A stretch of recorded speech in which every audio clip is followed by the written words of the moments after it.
नमस्कार दोस्तों, स्वागत है आपका एक बार फिर से गवर्नमेंट गुरु 2.0 यूट्यूब क्लास में। और आज लेके आया हूँ आपके लिए जो राजस्थान करंट अफेयर है उसकी क्लास। और उसमें हम कर रहे थे, हमारी दो क्लासें हो चुकी हैं, तीन क्लासें हो चुकी हैं और तीन क्लास के बाद हमारी ये चौथी class.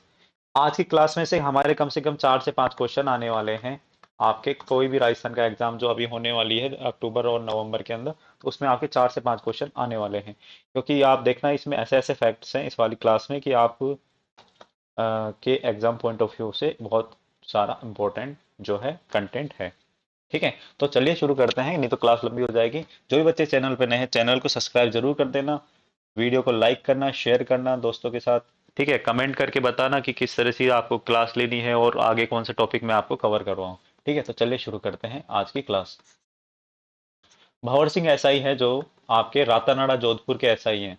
Mount Lobuche peak 6119 metre mount Lobuche peak है नेपाल के अंदर। तो प्रथम प्रयास में इन्होंने भंवर सिंह एसआई जो है ये फतेह किया है इन्होंने, मतलब इसके ऊपर चढ़ चुके हैं माउंट लोबूचे। तो ध्यान रखना, माउंट लोबूचे, ये तो वर्ल्ड ज्योग्राफी में पूछे जा सकता है कि माउंट लोबूचे कहाँ पर है। तो यह है नेपाल के अंदर, है ना। तो किसने पार किया है? भंवर सिंह जी ने। रेडी टू ईट फूड, राष्ट्रीय ऊंट अनुसंधान केंद्र जोड़बीड़ बीकानेर द्वारा केमल मिल्क पाउडर व मोटा अनाज मिलाकर 5 अलग अलग मोटा अनाज जैसे बाजरा हो गया, ज्वार, रागी, कोदो, कंगनी के मिश्रण से तैयार किया गया है। क्या तैयार किया गया है? Ready to eat food. NRCC ने इसका ट्रेडमार्क भी लिया है। ठीक है। 2023 में अंतर्राष्ट्रीय मोटा अनाज मिलेट वर्ष घोषित किया गया। ठीक। इसमें क्या है कि राष्ट्रीय ऊंट अनुसंधान केंद्र है जोड़बीड़ बीकानेर में, इनके द्वारा केमल मिल्क पाउडर और मोटा अनाज मिलाकर एक तरह का जो है खाद्यान्न तैयार किया गया है। देखो अब, तो उसमें कौन कौन से खाद्यान्न के अंदर 5 मोटे, बाजरा हो गया आपका, ज्वार, रागी, कोटो और कंगनी, कोटो कंगनी, बाजरा, ज्वार, रागी। ठीक है। 2023 में, ये इंपॉर्टेंट ध्यान रखना कि 2023 में अंतर्राष्ट्रीय मोटा अनाज मिलेट्स वर्ष घोषित किया गया है। मोटा अनाज को मिलेट्स बोलते हैं। ठीक है। कमल कर्मश्री अवार्ड हेमलता शर्मा जयपुर को मिला गया है। ये भारत नेपाल कर्मश्री अवार्ड होता है। नेपाल के प्रथम उपराष्ट्रपति जो परमानंद झा, जो पूर्व सीजेआई है नेपाल के, उन्होंने प्रदान किया है। इसको प्रदान किया है हेमलता शर्मा जी को। कौन सा अवार्ड? कर्मश्री अवार्ड, है ना। राजस्थान राजस्थान साहित्य अकादमी पुरस्कार 2023। राजस्थान साहित्य अकादमी पुरस्कार, मैं क्यों कह रहा था कि 4 से 5 क्वेश्चन आने वाले हैं, तो वो इसलिए क्योंकि इसमें देखो सारे पुरस्कार है और राजस्थान साहित्य अकादमी के जो पुरस्कार हैं वो काफी इंपॉर्टेंट हैं। तो इसमें ये याद रखना है कि 2023 के जो राजस्थान साहित्य अकादमी के पुरस्कार है वो दिया गया है मीरा पुरस्कार। मीरा पुरस्कार दिया गया है रति सक्सेना को। रति सक्सेना को मीरा पुरस्कार दिया गया है। कौन सी पुस्तक के लिए दिया गया है? हंसी एक प्रार्थना। तो आपको ये मीरा पुरस्कार ध्यान रखना है, किसे दिया गया है, कौन सी पुस्तक के लिए, इंपॉर्टेंट है। बहुत ही ज्यादा डीप में जब क्वेश्चन आते हैं ना, तो वहां से केवल आप ही कर पाओगे जब इस तरह का क्वेश्चन आएगा कि उसकी कृति पूछ ली जाए। बाकी क्या होता है, नॉर्मली बच्चा क्या होता है कि मीरा पुरस्कार किसे दिया है? रति सक्सेना। मीरा पुरस्कार रति सक्सेना इतना याद करता है, लेकिन किस पुस्तक के लिए दिया गया है ये बहुत इंपॉर्टेंट है। तो हंसी एक प्रार्थना, तो ये हर कोई यहाँ ध्यान नहीं रख सकता। कंटेंट बहुत अच्छा है, अगर आप इसको वीडियो को पूरा देखेंगे, वीडियो पे बने रहें, तो सारी एक सीरीज देख लेना, प्लेलिस्ट मैंने बना दी है। और सारी सीरीज देख लेना, आपका करंट अफेयर से कोई क्वेश्चन गलत नहीं होगा, इस बात की गारंटी है। सेकंड है रागे राघव पुरस्कार। राघव पुरस्कार किसे गया? भरत चंद्र शर्मा को। भरत चंद्र शर्मा को। तो आपको रति जी को मिला है कौन सा? रति जी को मिला है आपके मीरा। तो देखो, ये भी फीमेल है ना, तो ऐसे याद करा, रति मीरा, रति मीरा, रति मीरा, है ना। और राघव जी को मिला है राघव आपके भरत पुरस्कार। भरत चंद्र को मिला है राघव पुरस्कार, सॉरी उल्टा बोल दिया। भरत चंद्र शर्मा को मिला है राघव पुरस्कार। कौन सी पुस्तक के लिए? पीर पर्वत सी। पीर पर्वत सी। ठीक है, पीर पर्वत सी राजस्थान साहित्य अकादमी के पुरस्कार हैं। अब देखो, ये जो हम बात करें, ये है पीर पर्वत सी, ये बुक। ठीक है। अब हम बात करें सुधींद्र पुरस्कार, जो हमें मिला है आपके माया मृग को मिला है, मुझ में मीठा तू है। क्या बात कही है, मुझ में मीठा तू है को जो है आपकी पुस्तक है। सुधींद्र पुरस्कार जो दिया गया है माया मृग जी को। किसे दिया गया है? माया मृग जी को। मुझ में मीठा तू है, ये है इनकी पुस्तक। आगे देखो, आगे हम बात करें तो आगे है आपके कौन सा पुरस्कार, आगे देवीलाल सामर पुरस्कार। ये इंपॉर्टेंट है एग्जाम पॉइंट ऑफ व्यू से बहुत ज्यादा। देवीलाल सामर सामर पुरस्कार अजय अनुरागी, किसे भी दिया गया है सामर पुरस्कार? अजय अनुरागी, रॉन्ग नंबर के लिए। कौन सी पुस्तक के लिए दिया गया है? रॉन्ग नंबर के लिए। तो ये रॉन्ग नंबर, ये टेलीफोन है, टेलीफोन से रॉन्ग नंबर डायल हो जाता है, ये पुस्तक का नाम है, इसलिए याद रखने के लिए मैं आपको थोड़ा सा ऐसा एडिशनल बोल रहा हूँ। कन्हैया लाल सहल पुरस्कार सामर पुरस्कार रॉन्ग नंबर, अजय अनुरागी ने रॉन्ग नंबर डायल किया, ये ध्यान रखो। अजय अनुराग जी ने रॉन्ग नंबर डायल किया। कन्हैया लाल सहल पुरस्कार मिला है यश गोयल जी को। नामुमकिन नेता, नामुमकिन नेता आपके यश सहल पुरस्कार मिला है यश गोयल जी को। किसको मिला है सहल पुरस्कार? यश गोयल जी को। कौन सी पुस्तक के लिए? नामुमकिन नेता। ठीक है, ये देखिए आप इस पुस्तक की जो है पहला फ्रंट पेज। शंभू दयाल सक्सेना पुरस्कार मिला है आपके कुसुम अग्रवाल को। कुसुम अग्रवाल को शंभू दयाल पुरस्कार मिला है। शंभू दयाल सक्सेना पुरस्कार मिला है। शंभू दयाल सक्सेना पुरस्कार किसे मिला है? कुसुम अग्रवाल जी को। हम सब एक हैं इसके लिए।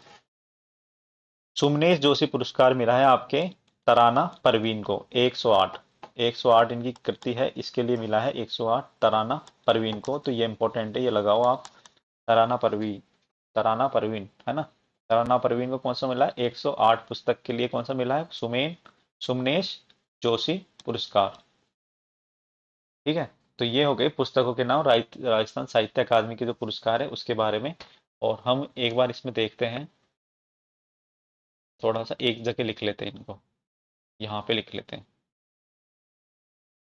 अ, एक जगह कर देते हैं तो आपको थोड़ा सा क्या समझ में आ जाएगा।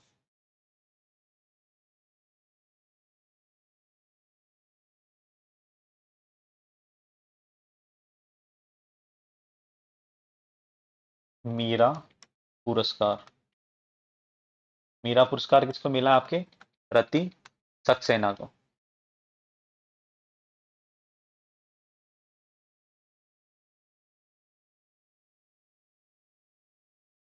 किसे मिला है? रति सक्सेना जी को। ठीक है, कौन सी पुस्तक थी इनकी? इनकी पुस्तक थी हंसी एक प्रार्थना। हंसी एक प्रार्थना। ठीक है, उसके बाद कौन सा पुरस्कार था? राघव पुरस्कार। मैं शॉर्ट में लिख रहा हूँ तो आपको याद भी ऐसे करना है, ठीक है, क्योंकि फिर बाद में जब पूरा लंबा नाम याद रखते हैं तो गलती हो जाती है। ये मिला है आपके भरत चंद्र को। भरत चंद्र को। ठीक है, इनको कौन सी पुस्तक के लिए मिला है? पीर पर्वत सी। ठीक है, देखो नेक्स्ट, नेक्स्ट कौन सा पुरस्कार दिया गया था? नेक्स्ट दिया गया था आपके सुधींद्र पुरस्कार। सुधींद्र पुरस्कार, ये किसे मिला है? आपके माया मृग को। माया मृग को। तो आपको कौन सी पुस्तक के लिए मिला है? मुझ में मीठा, मुझ में मीठा तू है। ठीक है, मुझ में मीठा तू है। अब देखो, शंभू दयाल सक्सेना पुरस्कार। शंभू दयाल सक्सेना पुरस्कार किसको दिया गया है? कुसुम अग्रवाल को। कुसुम अग्रवाल को। कौन सी पुस्तक के लिए? हम सब में एक है, इतना इंपॉर्टेंट नहीं है। ये याद रखो, सुमनेश जोशी पुरस्कार। सुमनेश जोशी, ये किसे मिला है? ये मिला है आपके तराना परवीन को। 108।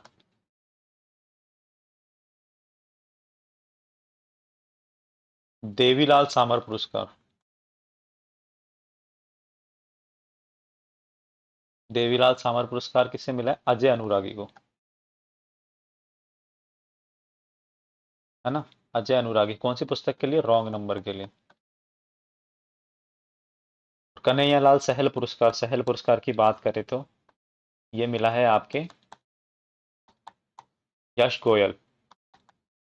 कौन सी पुस्तक के लिए? ये मिला है आपके नामुमकिन नेता।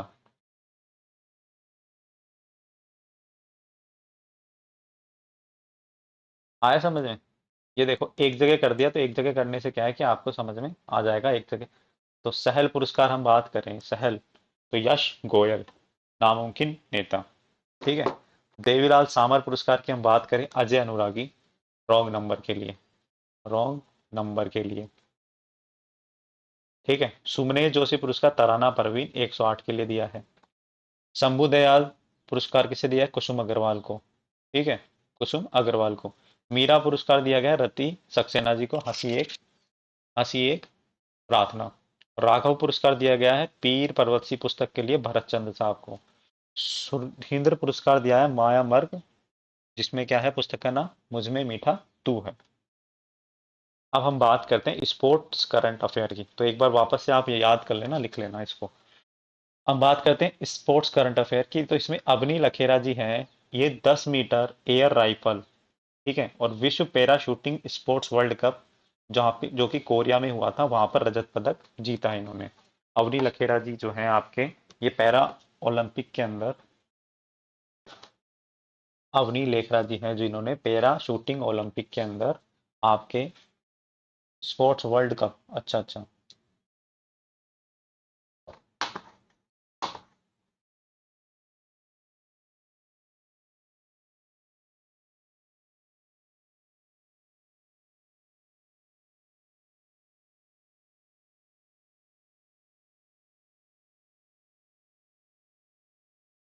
अवनी लेखरा जी जो हैं 10 meter air rifle S H one के अंदर विश्व para shooting para sports world cup है। आपको पता है ये जो पैरा खिलाड़ी हैं अवनी लेखरा जी, इन्होंने को जो जो कोरिया के अंदर रजत पदक मिला है, कौन सी प्रतियोगिता में? Para shooting sports world cup के अंदर।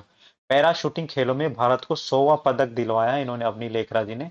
पैरा शूटिंग शूटिंग जो गेम है उसमें 100वां 100वां पदक जीता है। काफी इंपॉर्टेंट है एग्जाम पॉइंट ऑफ व्यू से कि 100वां पदक किसने दिलाया है, वो है अवनी लेखरा जी ने। ठीक है, ये जयपुर की निवासी है, पैरा निशानेबाज है, मतलब ये जो है दिव्यांग है एक तरह से, तो पैरा निशानेबाज है ना। टोक्यो पैरा ओलंपिक 2020 में भी इन्होंने 2 पदक जीते थे। स्वर्ण पदक 10 मीटर में और कांस्य पदक आपके 50 मीटर में जो है जीतने वाली प्रथम भारतीय महिला है। भारत की प्रथम महिला है जो 10 मीटर और 50 मीटर में, एक में स्वर्ण जीता है 10 मीटर में और 50 मीटर में कांस्य पदक जीता है। तो 2020 में जो टोक्यो में पैरा ओलंपिक हुए थे उसमें स्वर्ण पदक जीतने वाली महिला है कौन? जयपुर की निवासी अवनी लेखरा। अभी इनको 100वां पदक दिलाया इन्होंने पैरा शूटिंग खेलों में, 100वां पदक भारत को दिलाने वाली महिला कौन है? अवनी लेखरा। तेजराज सिंह की हम बात करें, जयपुर निवासी है, हैंडबॉल एसोसिएशन इंडिया के कोषाध्यक्ष बनाया गया है। हैंडबॉल एसोसिएशन के कोषाध्यक्ष बनाया गया है इनको। ठीक है, हैंडबॉल एसोसिएशन के क्या बनाया गया है? अध्यक्ष बनाया गया है। गोपाल सैनी कौन है? गोपाल सैनी राजस्थान एथलेटिक्स संघ के चेयरमैन नियुक्त किए गए हैं, इन्हें अर्जुन अवार्ड धावक हैं। अर्जुन अवार्ड धावक हैं गोपाल सैनी जी। इन्हें राजस्थान एथलेटिक्स संघ के चेयरमैन नियुक्त किया गया है। इंपॉर्टेंट है, राजस्थान एथलेटिक्स संघ के चेयरमैन कौन है? अर्जुन अवार्डी धावक कौन है? गोपाल सैनी साहब, गोपाल सैनी साहब। शोभा शेखावत कौन है? 10 मीटर एयर राइफल की बीच में रजत पदक, जयपुर निवासी। 10 मीटर एयर राइफल में रजत पदक जीता है, सिल्वर मेडल। जयपुर की रहने वाली है। खेलो इंडिया यूनिवर्सिटी गेम के अंदर जो है इनको ये जो है अवार्ड जीता है, रजत पदक जीता है। जयपुर निवासी, क्या नाम है इनका? Shobha Shekhawat. Raj Singh Dungarpur cricket trophy, Raj Singh Dungarpur cricket trophy. Under 14 cricket team ने विदर्भ को हराकर, राजस्थान की जो टीम है आपके अंडर 14 क्रिकेट टीम, विदर्भ को हराया इन्होंने। विदर्भ जो है आपके इस टीम को हराया, विदर्भ की टीम को, राजस्थान की जो है अंडर 14 क्रिकेट टीम ने। इस कप का नाम था राजस्थान सॉरी राज सिंह डूंगरपुर क्रिकेट ट्रॉफी। ठीक है, तो विजेता रही राजस्थान और उपविजेता कौन रहे? विदर्भ। तो सर्वश्रेष्ठ बल्लेबाज की हम बात करें तो शिवोन खौन है राजस्थान के, और सर्वश्रेष्ठ गेंदबाज की बात करें तो श्रेयस विदर्भ के। ठीक है, तो ये इंपॉर्टेंट है, थोड़ा ध्यान रखना इसको। श्याम सुंदर कौन है? पैरा तीरंदाज है, पैरा तीरंदाज है, बीकानेर के निवासी है। पैरा वर्ल्ड रैंकिंग तीरंदाज प्रतियोगिता में चेक रिपब्लिक में जो हुई थी यूरोप के अंदर, उसमें स्वर्ण पदक जीता है। श्याम सुंदर कौन है? सीधा सा क्वेश्चन आएगा, श्याम सुंदर का खेल का किससे संबंधित है? तो कौन से खेल से संबंधित है? पैरा निशानेबाज, ठीक है, पैरा तीरंदाज। और आपके कहाँ के निवासी हैं? बीकानेर के। कहाँ पर अभी जो इन्होंने स्वर्ण पदक जीता है? इन्होंने स्वर्ण पदक जीता है आपके चेक रिपब्लिक, यूरोप के अंदर। Arm wrestling championship, arm wrestling championship, शेर ए कश्मीर इंडोर स्टेडियम, श्रीनगर में शेर ए कश्मीर इंडोर स्टेडियम है, वहां पर इसका आयोजन हुआ था।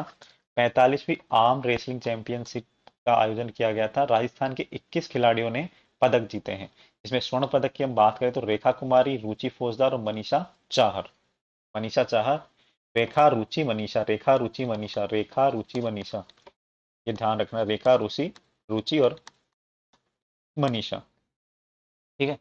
42वीं राष्ट्रीय शूटिंग बॉल चैंपियनशिप की हम बात करें तो इसका जो आयोजन है वो वाराणसी यूपी में हुआ था 22 से 28 मई 2023 को।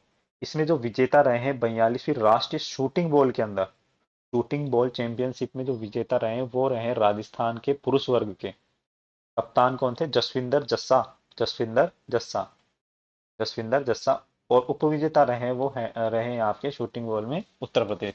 तो राजस्थान के पुरुष वर्ग में तो विजेता रहे हैं, और हराया किसको है? यूपी को, है ना, जसविंदर जस्सा जिसके कप्तान है। इंपॉर्टेंट है, ध्यान रखना। आ जाएगा जसविंदर जस्सा का संबंध है तो ध्यान रखना शूटिंग बॉल चैंपियनशिप में।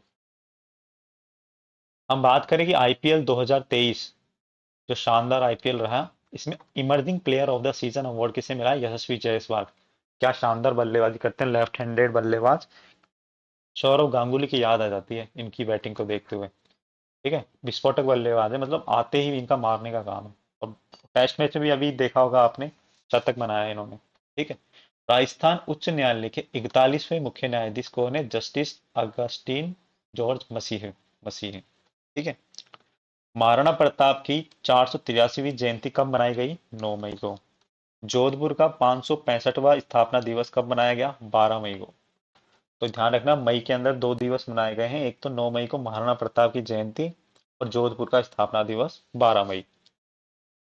MiG 23, MiG MiG 21, MiG 21 fighter aircraft दुर्घटनाग्रस्त हुआ था मई में, कहाँ पे हुआ था? वो हनुमानगढ़ के अंदर।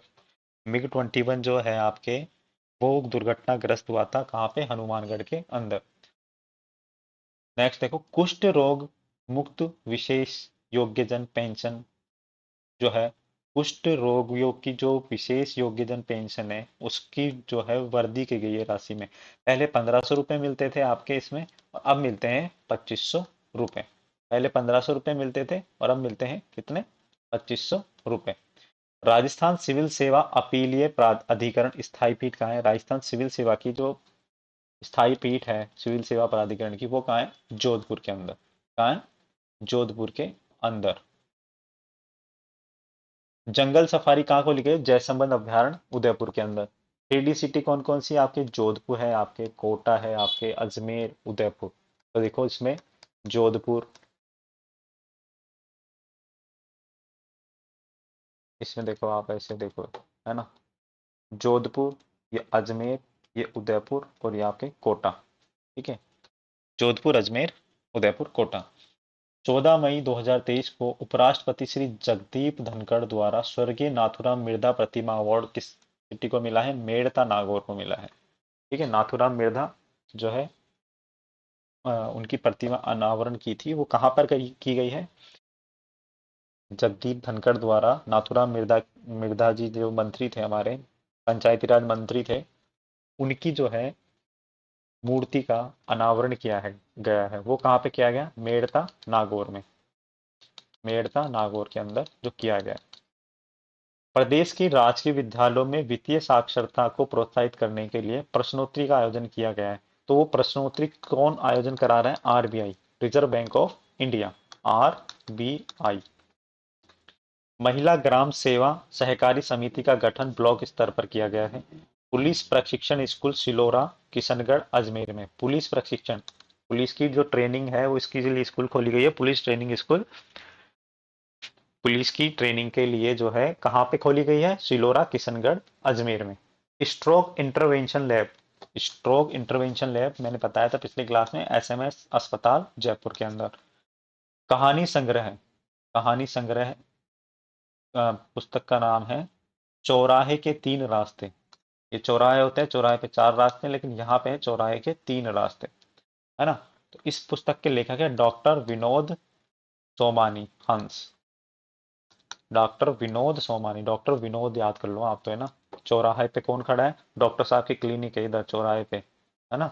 एक रास्ते पे तो, तीन रास्ते तो ये हैं ही, और एक रास्ते पे आपके डॉक्टर साहब की क्लिनिक है, तो ऐसे याद हो जाएगा कि चौराहे पे तीन रास्ते, इससे डॉक्टर विनोद। भारत में राज्यों की राजनीति पुस्तक किसने लिखी है? धर्मचंद जैन साहब ने लिखी है। भारत में राज्यों की राजनीति, स्टेट पॉलिटिक्स नाम की पुस्तक किसने लिखी है? धर्मचंद जैन साहब ने। इसका जो विमोचन है कलराज मिश्र द्वारा, जो हमारे राज्यपाल हैं, उन्होंने जो है इसका विमोचन किया गया है। अब कुछ एमओयू साइन हुए मई के महीने में, किस किस के बीच में हुए हैं? विज्ञान और मानविकीय स्वास्थ्य के क्षेत्र में अनुसंधान को बढ़ावा देने के लिए राजस्थान चिकित्सा शिक्षा विभाग और मैनचेस्टर यूनिवर्सिटी और राजस्थान चिकित्सा शिक्षा विभाग के बीच में एमओयू साइन हुए हैं। इस प्रकरण को लेकर विज्ञान और मानविकी व स्वास्थ्य के क्षेत्र में जो है रिसर्च करने के लिए। शहरी पेयजल प्रबंध सुधार हेतु एमओयू किस किस के बीच में हुआ? शहरों में जो जल स्तर का है, उसका जो मैनेजमेंट है, उसको सुधार करने के लिए आपके राजस्थान सरकार और डेनमार्क के बीच में समझौता हुआ है। निपुण कार्यक्रम के अंतर्गत 20,000 निर्माण श्रमिकों को ऑन साइट कौशल प्रशिक्षण प्रदान करने के लिए, निपुण कार्यक्रम के तहत, ये ध्यान रखना, निपुण कार्यक्रम के तहत 20,000 निर्माण श्रमिकों को ऑन साइट कौशल, मतलब साइट पर ही इनको जो है ट्रेनिंग दी जाएगी। तो ये किस किस के बीच में? राजस्थान आवासन मंडल आरएचपी, ठीक है, और आपके नारे डको, NAREDCO, ठीक है, इसके बीच में आपके नारडेको के बीच में क्या हुआ है? एमओयू साइन हुए हैं। मतलब जो है श्रमिक आपके लेबर, उनको साइट पे ही प्रशिक्षण प्रदान किया जाएगा। इसमें जैसे मैंने आपको पिछली क्लास में बताया था कि इसमें क्या क्या प्रावधान है। जैसे एक प्रावधान यह है कि इसमें जो साइट पे जो अकुशल श्रमिक है, उनको कुशल की श्रेणी में माना जाएगा प्रशिक्षण के बाद, सैलरी बढ़ जाएगी उनकी, ठीक है, सुरक्षाओं का ध्यान रखा जाएगा इनके। तो ये सारी चीजें मैंने आपको पिछली क्लास में बताई थी, तो ये थोड़ा डिटेल में नहीं है, डिटेल में पिछली क्लास में है, तो ये तो केवल आपके रिवीजन के लिए है। उत्कृष्टता केंद्र की बात करें तो अंजीर का उत्कृष्टता केंद्र, ये इंपॉर्टेंट है, ये उत्कृष्टता केंद्र सारे। अंजीर का जो उत्कृष्टता केंद्र है वो है आपके सिरोही के अंदर। पपीते का जो उत्कृष्टता केंद्र है वो है आपके दौसा में, है ना। बहर बहर का पाड़ा दौसा में पपीते का उत्कृष्टता केंद्र। अमरूद का उत्कृष्टता केंद्र कहाँ पे है? सवाई माधोपुर। सवाई माधोपुर में क्या है? अमरूद का। पपीता का कहाँ है? दौसा में। अंजीर का कहाँ है? सिरोही में। जंगल सफारी का उद्घाटन जो है 22 मई को किया गया था, कहाँ पे? जैसलमेर अभ्यारण्य राजसमंद के अंदर, सीएम गहलोत साहब ने, है ना। बीड कंजर्वेशन रिजर्व कहाँ पर है? झुंझुनू में। कहाँ पर है? झुंझुनू में। बीड, कौन सा? बीड, झुंझुनू के अंदर है। इसका जो उद्घाटन है किसने किया था? ब्रजेंद्र ओला जी, जो है हमें परिवहन एवं सड़क सुरक्षा मंत्री ब्रजेंद्र ओला जी। रेजिडेंट रेजिमेंटल हिजामा थेरेपी एक्सलेशन सेंटर, ये कहाँ पर है? भरतपुर में खुलेगा रेजिमेंटल हिजामा थेरेपी। रेजिमेंटल हिजामा थेरेपी कहाँ खुलेगा आपके? ये खुलेगा आपके भरतपुर के अंदर। अब हम बात करते हैं पंचपदरा रिफाइनरी की। पंचपदरा रिफाइनरी है जो आपके कहाँ पर है? वो है आपके बाड़मेर में। कहाँ पर है? बाड़मेर में है। इसका जो शिलान्यास है श्रीमती सोनिया गांधी जी ने 2013 में किया था, 22 सितंबर 2013 को। यह देश की 26वीं रिफाइनरी है। इसका जो शुभारंभ है जो 16 जनवरी 2018 को प्रधानमंत्री नरेंद्र मोदी जी द्वारा किया गया था। 16, मतलब इसका जो शिलान्यास है, उद्घाटन जो कह सकते हैं हम इसका, वो 22 सितंबर 2013 को किया गया था। और हम बात करें कि इसके शुभारंभ की, तो वो हमारे वर्तमान प्रधानमंत्री नरेंद्र मोदी जी द्वारा 16 जनवरी 2018 को किया गया, ठीक है। इसमें जो है हिस्सेदारी, वो है HPCL, हिंदुस्तान पेट्रोलियम जो लिमिटेड है, कॉर्पोरेशन लिमिटेड, उसकी 74% हिस्सेदारी है, और राजस्थान सरकार की 26% हिस्सेदारी है। यह जो है पहली ऐसी रिफाइनरी है जो BS6 के मानकों पर आधारित है। ये ध्यान रखना, BS6 के मानकों पर आधारित है रिफाइनरी। देश की प्रथम रिफाइनरी है जहां पेट्रोकेमिकल कॉम्प्लेक्स की स्थापना होगी। इसके पीछे ही रिफाइनरी के पास में ही जो है आपके पेट्रोकेमिकल कॉम्प्लेक्स की स्थापना की जा रही है। इसकी हम बात करें कि इसमें लागत कितनी आई, इसमें पैसा कितना खर्च हुआ है, तो 2013 में जब इसकी शिलान्यास किया था प्रधानमंत्री जी ने, सोनिया गांधी जी ने, तो इसमें जो लागत मानी गई थी लगभग 37 करोड़ रुपए, 37,000 करोड़ रुपए इसकी लागत मानी गई थी। 2017 में जब इसकी जो है लागत को बढ़ा दिया गया तो 43,000 करोड़ रुपए इसमें माने गए थे। लेकिन वर्तमान में काम चलते चलते इसकी जो लागत है लगभग है 73,000 करोड़ रुपए, 73,000 करोड़ रुपए, राउंड फिगर में याद कर लेना, 73,000 करोड़ रुपए, है ना। मई 2023 तक इसमें 30,000 करोड़ रुपए खर्च भी कर दिए हैं। ठीक है, तो 30,000 करोड़ तो इसमें से 73,000 में से कर दिए हैं खर्च, बाकी बचते हैं 43,000 करोड़ रुपए। इसका जो 80% निर्माण है जो पूरा हो चुका है, इसमें जो है 25,000 लोगों को रोजगार मिला है इससे। ठीक है, क्योंकि कोई भी जो उद्योग लगता है तो उसमें काफी सारा रोजगार सर्जन होता है, तो 25,000 लोगों को जो है रोजगार मिल चुका है। अब हम बात करें जून 2023 में सीएम अशोक गहलोत साहब ने एचपीसीएल और राजस्थान रिफाइनरी लिमिटेड परियोजना की क्या है बैठक ली, समीक्षा बैठक ली थी, रिव्यू बैठक ली थी कि किस तरह से ये काम कर रहा है, किस तरह से पैसा खर्च हो गया, क्या कमियां रह गई है और क्या सुधार किया जा सकता है। तो समीक्षा बैठक में उसकी जो भी योजना है उसकी समीक्षा की जाती है। 31 दिसंबर 2024 से पहले कॉमर्शियल प्रोडक्शन शुरू होगा, ये डेट निर्धारण की गई है 31 दिसंबर 2024, मतलब अगले साल लास्ट में वहाँ यहाँ पर जो है प्रोडक्शन स्टार्ट हो जाएगा। अब हम बात करते हैं World Milk Day and summer meet. ये जो है 1 जून 2023 को मिल्क डे मनाया गया था, 1 जून 2023 को मिल्क डे मनाया गया था। आयोजन स्थल की हम बात करें तो ये मनाया गया था जम्मू कश्मीर में। कहाँ पर मनाया गया था मिल्क डे? जम्मू कश्मीर में, जम्मू कश्मीर के श्रीनगर में, है ना। राजस्थान के जो प्रतिनिधि थे वो थे पशुपालन मंत्री लालचंद कटारिया साहब। राजस्थान से यहाँ पे प्रतिनिधि पहुंचे थे, उन मंत्री जी का क्या नाम था? लालचंद कटारिया साहब। तो देखो इसमें अन्य फैक्ट के बारे में हम बात करें तो राजस्थान का दुग्ध उत्पादन में पहला स्थान है। ठीक है, देश के कुल दुग्ध उत्पादन का 15.5% उत्पादन राजस्थान के अंदर होता है ना। तो ये इंपॉर्टेंट फैक्ट है, इसको ध्यान रखना कि राजस्थान दुग्ध उत्पादन में फर्स्ट नंबर पर है। आगे देखो, मुख्यमंत्री दूध संबल योजना जो है आपके 1 फरवरी 2019 को दुग्ध संबल योजना, मुख्यमंत्री दूध संबल योजना चलाई गई। इसमें प्रति लीटर 5 रुपए का अनुदान मिलता है। कितने रुपए का? 5 रुपए का अनुदान मिलता है। उसके बाद देखो मुख्यमंत्री कामधेनु बीमा योजना शुरू की गई है पशु के लिए ना, कामधेनु बीमा योजना 10 फरवरी को 2023, इसी साल 10 फरवरी को मुख्यमंत्री कामधेनु पशु बीमा योजना शुरू की गई है। इसमें जो दुधारू पशु हैं आपके, गाय हो या भैंस हो, उनको 40,000 रुपए तक का बीमा दिया जाएगा। कितने रुपए का बीमा दिया जाएगा? 40,000 रुपए का। तो दूध से संबंधित देखो कितनी अच्छी अच्छी योजना चलाई है सरकार ने, कि राजस्थान दुग्ध उत्पादन में पहले नंबर पे है, पहली बात तो। उसके बाद हम बात करें तो कितना परसेंट दूध उत्पादन होता है राजस्थान में देश का? वो है 15.5%। एक फैक्ट, दूसरा फैक्ट ये हो गया। तीसरा फैक्ट क्या है कि मुख्यमंत्री दुग्ध संबल योजना 1 फरवरी 2019 को जो है शुरू की गई थी। इस योजना में क्या है, जो भी है ना दूध बेचते हैं उनको 5 रुपए का अनुदान दिया जाएगा सरकार की तरफ से। मुख्यमंत्री कामधेनु जो डेयरियों पे दूध पहुंचाते हैं ना, तो वहां पर जो है 5 रुपए का अनुदान प्रति लीटर पे दिया जाएगा। मुख्यमंत्री कामधेनु पशु बीमा योजना 10 फरवरी 2023 को शुरू हुई थी।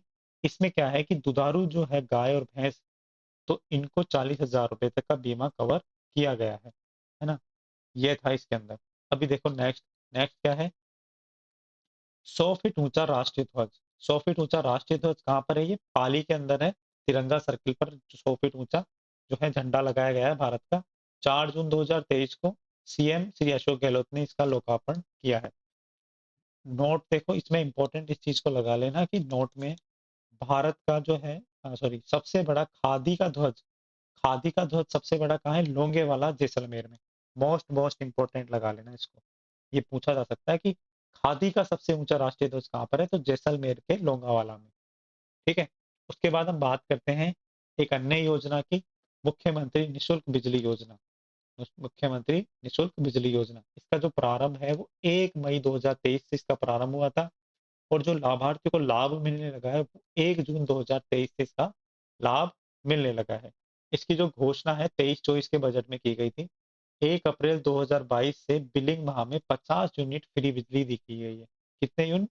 50 यूनिट फ्री बिजली की गई थी। अब घरेलू उपभोक्ताओं को प्रति माह 100 यूनिट तक बिजली उपभोग पर कोई राशि नहीं देनी होगी। ठीक है। पहले क्या था कि जब 1 अप्रैल 2022 को जो है घोषणा की गई थी कि 50 यूनिट आपको फ्री में दी जाती है, इसका कोई चार्ज नहीं लगेगा। लेकिन अब है, इसमें है परिवर्तन कर दिया है माननीय मुख्यमंत्री जी ने। रात को 10 बजे किया था ना, आपको पता हो, ट्विटर पर और इंस्टा पे, फेसबुक पे उन्होंने डाला था कि आपके लिए बहुत अच्छी घोषणा करने वाला हूँ। तो वो घोषणा क्या थी कि मुख्यमंत्री जी ने घोषणा की थी कि अब जो प्रति माह है 100 यूनिट तक बिजली पर कोई भी राशि नहीं देनी होगी। ठीक है। 200 यूनिट प्रति माह तक बिजली उपभोग करने वाले घरेलू उपभोक्ताओं को पहले 100 यूनिट निःशुल्क दी जाएगी। ठीक है। इसमें ये प्रावधान किया गया। अब देखो 200 यूनिट तक जो है आपके, 200 यूनिट तक स्थायी शुल्क, फ्यूल सरचार्ज और अन्य सभी शुल्क भी माफ कर दिए जाएंगे, और ये कर दिए गए हैं। मतलब अब 200 यूनिट तक तो कोई भी किसी भी प्रकार का आपका स्थायी शुल्क नहीं लगेगा। स्थायी शुल्क, ठीक है। अब बात करें फ्यूल चार्ज, फ्यूल सरचार्ज, अब बात करें तो कोई भी शुल्क है ना, अन्य किसी भी तरह का कोई भी शुल्क, कोई भी शुल्क 200 यूनिट तक ये सभी माफ कर दिए गए हैं सरकार के द्वारा। ठीक है। तो ये जो है आपके बिजली वाली बात। अब हम देखते हैं नेक्स्ट आगे क्या है। इसके अंदर है संत पीपा शोध संधान संस्थान, संत पीपा शोध अध्ययन केंद्र, ये कहाँ पर है? इसकी स्थापना की मंजूरी दी गई है मोहनलाल सुखाड़िया यूनिवर्सिटी उदयपुर के अंदर। तो संत पीपा आपके शोध संस्थान बन रहा है, वो कहाँ बन रहा है? आपके उदयपुर में, मोहनलाल यूनिवर्सिटी में। इसका जो संचालन है वो हिंदी विभाग करेगा। इसका उद्देश्य क्या है कि शिक्षा और समाज में भारतीय ज्ञान प्रणाली को प्रोत्साहित करना। मतलब शिक्षा के क्षेत्र में आपके भारतीय ज्ञान प्रणाली को प्रोत्साहन करने के लिए जो है ये अध्ययन केंद्र स्थापित किया जा रहा है। नेक्स्ट देखें, ये इंपॉर्टेंट लगा लेना कि सीएनजी और पीएनजी गैस का रिकॉर्ड वितरण, सीएनजी और पीएनजी गैस का रिकॉर्ड वितरण हुआ है 2022-23 में 16.58 million standard cubic meter CNG और पीएनजी का वितरण का रिकॉर्ड बनाया गया 2022-23 में। गैस आपूर्ति पिछले वर्ष के मुकाबले 37% जो है गैस की आपूर्ति रही है। तो ये इंपॉर्टेंट है। सीएनजी का तो इसलिए बढ़ा है कि अब गाड़ियों में सीएनजी यूज होने लग गई है। ठीक है। खेलो इंडिया के लिए इंडोर हॉल बनाया गया है 22-23 में। कहाँ पर? धौलपुर में बनाया गया है, जालोर में और आपके नागौर में। जो है 22-23 के बजट में घोषणा हुई थी कि 15.5 करोड़ रुपए के अंदर आपके धौलपुर, जालोर और नागौर तीनों के पीछे रह रहे आ रहा है। तो इंडोर, ठीक है, इंडोर, धौलपुर, जालोर, नागौर, इंडोर, धौलपुर, जालोर, नागौर में जो है 15-15 करोड़ रुपए के अंदर जो है इंडोर हॉल बन रहा है खेलों के लिए। जूनियर समर कैंप की हम बात करें तो जवाहर कला केंद्र जयपुर में बच्चों के बुनियादी कौशल को बढ़ावा देने और उनकी छुपे हुए टैलेंट को उभारने के लिए, बच्चों के आत्मविश्वास को बढ़ाने के लिए जो है कक्षाओं के लिए मार्ग प्रशस्त करना है। तो जूनियर समर कैंप का आयोजन जेके में हुआ था, जवाहर कला केंद्र में। उसमें बच्चों के जो छिपा हुआ टैलेंट है, उनका जो कॉन्फिडेंस है, उनको बढ़ाने के लिए जूनियर समर कैंप का आयोजन किया गया। लक्ष्मीनाथ मंदिर पूछा जा सकता है कि कहाँ पर है, तो यह है आपके बीकानेर में। पर्यटन के विकास के लिए यहाँ पर लगभग 2.5 करोड़ रुपए खर्च होंगे। लक्ष्मी नारायण मंदिर कहाँ है? बीकानेर में। ठीक है। लक्ष्मी नारायण मंदिर बीकानेर। सावित्रीबाई फूले प्रतिमा जो है आपके पाली रोहट के अंदर, इसका अनावरण सीएम अशोक गहलोत द्वारा किया गया था। ठीक है। जल जीवन मिशन, जल जीवन मिशन की हम बात करें तो जल जीवन मिशन, एक सेकेंड, जल जीवन मिशन में जो हम हैं, राजस्थान जो है जल जीवन मिशन में राजस्थान के कनेक्शन के स्थान पे 12वें स्थान पर है। कि कनेक्शन करने में कौन से स्थान पर है? 12वें स्थान पर। और राजस्थान खर्च करने पे कौन से स्थान पर है? दूसरे स्थान पर, है ना। कनेक्शन कितने हुए हैं? लगभग 42 लाख कनेक्शन हो चुके हैं अभी तक। और इसमें जो खर्च हुआ है वो हुआ है 16,000 करोड़ रुपए। 16,000 करोड़ रुपए खर्च हुए हैं, 42 लाख रुपए खर्च हो चुके हैं कनेक्शन के अंदर। तो जल जीवन मिशन के हम थोड़ा सा संक्षेप में देखें तो क्या है, ये 15 अगस्त 2019 को जो है ये शुरू हुआ था। कौन सा विभाग इसका जो है संचालन कर रहा है, वो है पेयजल एवं स्वच्छता विभाग और जल शक्ति विभाग। इसका जो है क्या कर रहा है, विभाग इसका संचालन कर रहा है, पेयजल और स्वच्छता विभाग और जल शक्ति विभाग। ठीक है, ये केंद्र सरकार की योजना है जिसमें आपके केंद्र के 45% खर्च हो रहा है और राज्य सरकार का 55%। इसका जो लक्ष्य है वो है कि 55 लीटर प्रति व्यक्ति प्रतिदिन जल उपलब्ध कराना, मतलब कि एक व्यक्ति को कम से कम डेली 55 लीटर जो है जल उपलब्ध कराना इसका उद्देश्य है। मतलब खाने में, पीने में, नहाने में, धोने में लगभग एक आदमी औसतन 55 लीटर जल को खर्च करता है। तो ये इसका उद्देश्य है। इसके जो अनुपात है, अनुपात हम देखें तो 45:55 है। मतलब स्टेट 55% खर्च कर रहा है और जो राज्य है, केंद्र है, वो आपके 45% खर्च कर रही है। ठीक है, आगे चलते हैं, आगे क्या है, इंटीग्रेटेड रिसोर्स रिकवरी पार्क, ये कहाँ पर है, ये है आपके थोलाई गांव जयपुर में। कहाँ पर, थोलाई गांव जयपुर में। 5 जून को 2023 को वन एवं पर्यावरण दिवस पर वन और पर्यावरण मंत्री जो है आपके हेमाराम चौधरी जी ने इसका शिलान्यास किया। इस अवसर पर वीडियो कॉन्फ्रेंसिंग के माध्यम से 33 नए एयर क्वालिटी मॉनिटरिंग स्टेशन बनाए गए थे। ठीक है, तो इंटीग्रेटेड रिसोर्स रिकवरी पार्क का है, इंटीग्रेटेड रिसोर्स रिकवरी पार्क है आपके जयपुर में। ठीक है, जयपुर के थोलाई गांव में। विश्व पर्यावरण दिवस की हम बात करें तो 5 जून 2023 को विश्व पर्यावरण दिवस मनाया जाता है। इसकी जो मेजबानी है, 5 जून 2023 को विश्व पर्यावरण दिवस मनाया गया है। हर साल 5 जून को ही विश्व पर्यावरण दिवस मनाया जाता है। इस बार जो इसकी मेजबानी है वो नीदरलैंड ने की थी। इसकी जो होस्ट थे वो थे कोत दिवार। कोत दिवार, इसकी जो थीम थी सॉल्यूशन टू प्लास्टिक पॉल्यूशन। ठीक है, बेस्ट प्लास्टिक पॉल्यूशन, मतलब solutions to plastic pollution, plastic pollution के सॉल्यूशन के ऊपर ध्यान दिया गया था। प्रथम विश्व पर्यावरण दिवस की हम बात करें तो 1972 में यूएनओ द्वारा स्टॉकहोम में मनाया गया था। प्रथम विश्व पर्यावरण दिवस स्टॉकहोम के अंदर मनाया गया था। ठीक है, स्वीडन में है स्टॉकहोम। तो ध्यान रखना कि 5 जून 2023 को जो है आपके विश्व पर्यावरण दिवस मनाया गया, वो आपके नीदरलैंड के अंदर होस्ट किया था। राव जोधा मार्ग की हम बात करें तो राव जोधा कहाँ के राजा थे, वो थे आपके जोधपुर मारवाड़ के। तो राव जोधा मार्ग है, लगभग 11 करोड़ रुपए के अंदर बनने वाला है। घोड़ा घाटी से मेहरानगढ़ किले तक जो है आपके राव जोधा मार्ग बनने वाला है। इसका जो लोकार्पण है माननीय मुख्यमंत्री सीएम अशोक गहलोत जी ने कर दिया है।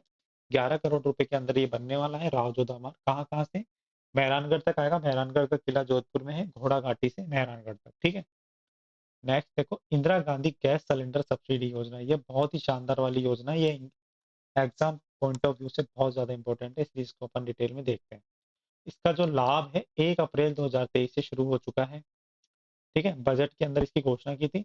1 अप्रैल 2023 से इसका लाभ मिलना शुरू हो चुका है। 1100 रुपए से अधिक कीमत का सिलेंडर जो है आपको 500 रुपए में उपलब्ध होगा अब राजस्थान के अंदर। तो राजस्थान के अंदर 1100 रुपए का जो सिलेंडर मिलता था आपको एलपीजी रसोई गैस सिलेंडर, वो अब आपको 500 रुपए में उपलब्ध कराया जाएगा। तो 5 जून 2023 को सीएम श्री अशोक गहलोत जी ने 14 लाख अभ्यर्थियों के खाते में जो है राशि ट्रांसफर की है, और राशि जो ट्रांसफर की है वो की है 60 करोड़ रुपए की राशि का ट्रांसफर किया है। तो सबसे ज्यादा लाभार्थी वो मिले हैं आपके जयपुर में 80,000, फिर मिले हैं बाड़मेर में, और सबसे कम लाभार्थी मिले हैं आपके, वो मिले हैं आपके प्रतापगढ़ में और जैसलमेर में। तो सबसे ज्यादा और सबसे कम वाला ध्यान रख लो कि जयपुर में सबसे ज्यादा मिले हैं, क्योंकि जयपुर की जनसंख्या भी ज्यादा है तो लाभार्थी की संख्या भी ज्यादा होगी। और सबसे कम मिले हैं आपको प्रतापगढ़ के अंदर। ठीक है, राज्य स्तरीय लाभार्थी उत्सव जो है 5 जून 2023 को आयोजन हुआ। आयोजन स्थल था राजस्थान इंटरनेशनल सेंटर जो आपके जामडोली जयपुर के अंदर है, RIC। तो Indira Gandhi gas cylinder subsidy Ashok Gehlot साहब ने हस्तांतरण कर दी है ना, खाते के अंदर, डायरेक्ट बैंक के अंदर ट्रांसफर कर दी है। कृषि उत्पाद और व्यापार भवन की हम बात करें तो शिलान्यास इसका 6 जून 2023 को सीएम द्वारा किया गया। शिलान्यास स्थल की हम बात करें तो राजधानी मंडी परिषद जयपुर के अंदर जो है इसका शिलान्यास किया गया था, कृषि उत्पाद व्यापार भवन के। ठीक है। इसका उद्देश्य क्या है कि मंडी को आईटी के आधार पर हाईटेक रूप में विकसित किया जाएगा। मतलब मंडी को आईटी के आधार पर हाईटेक मंडी बनाई जाएगी ताकि उपभोक्ताओं को भी इसमें सुविधा हो सके। ठीक है, तो कहाँ उद्घाटन हुआ है? राजधानी मंडी परिषद जयपुर के अंदर, 6 जून को। डेयरी प्लांट की बात करें तो राजसमंद में नए डेयरी प्लांट की नींव रखी गई है। इसका जो शिलान्यास है लालचंद कटारिया साहब और डॉक्टर सीपी जोशी ने जो है शिलान्यास किया है। नई डेयरी प्लांट कहाँ बन रहा है? राजसमंद के अंदर। काली तीर लिफ्ट परियोजना, ये मोस्ट इंपॉर्टेंट है, इसको याद कर लेना। इसकी आधारशिला 7 जून 2023 को श्री अशोक गहलोत साहब ने सरमथुरा तहसील धौलपुर के अंदर जो है इसका आधारशिला रखी गई। काली तीर, काली तीर कहाँ पर है? काली तीर है आपके सरमथुरा धौलपुर में।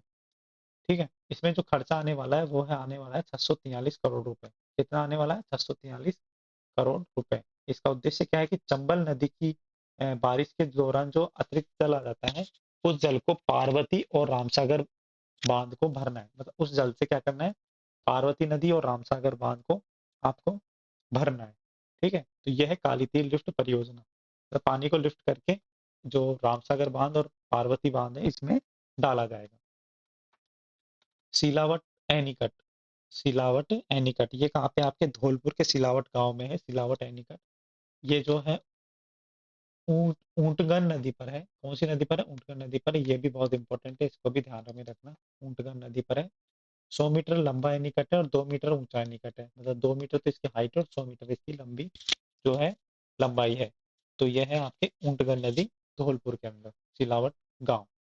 इसकी जो भराव क्षमता है वो है 0.54 मिलियन क्यूबिक मीटर। इतना इंपॉर्टेंट नहीं है ये चीज।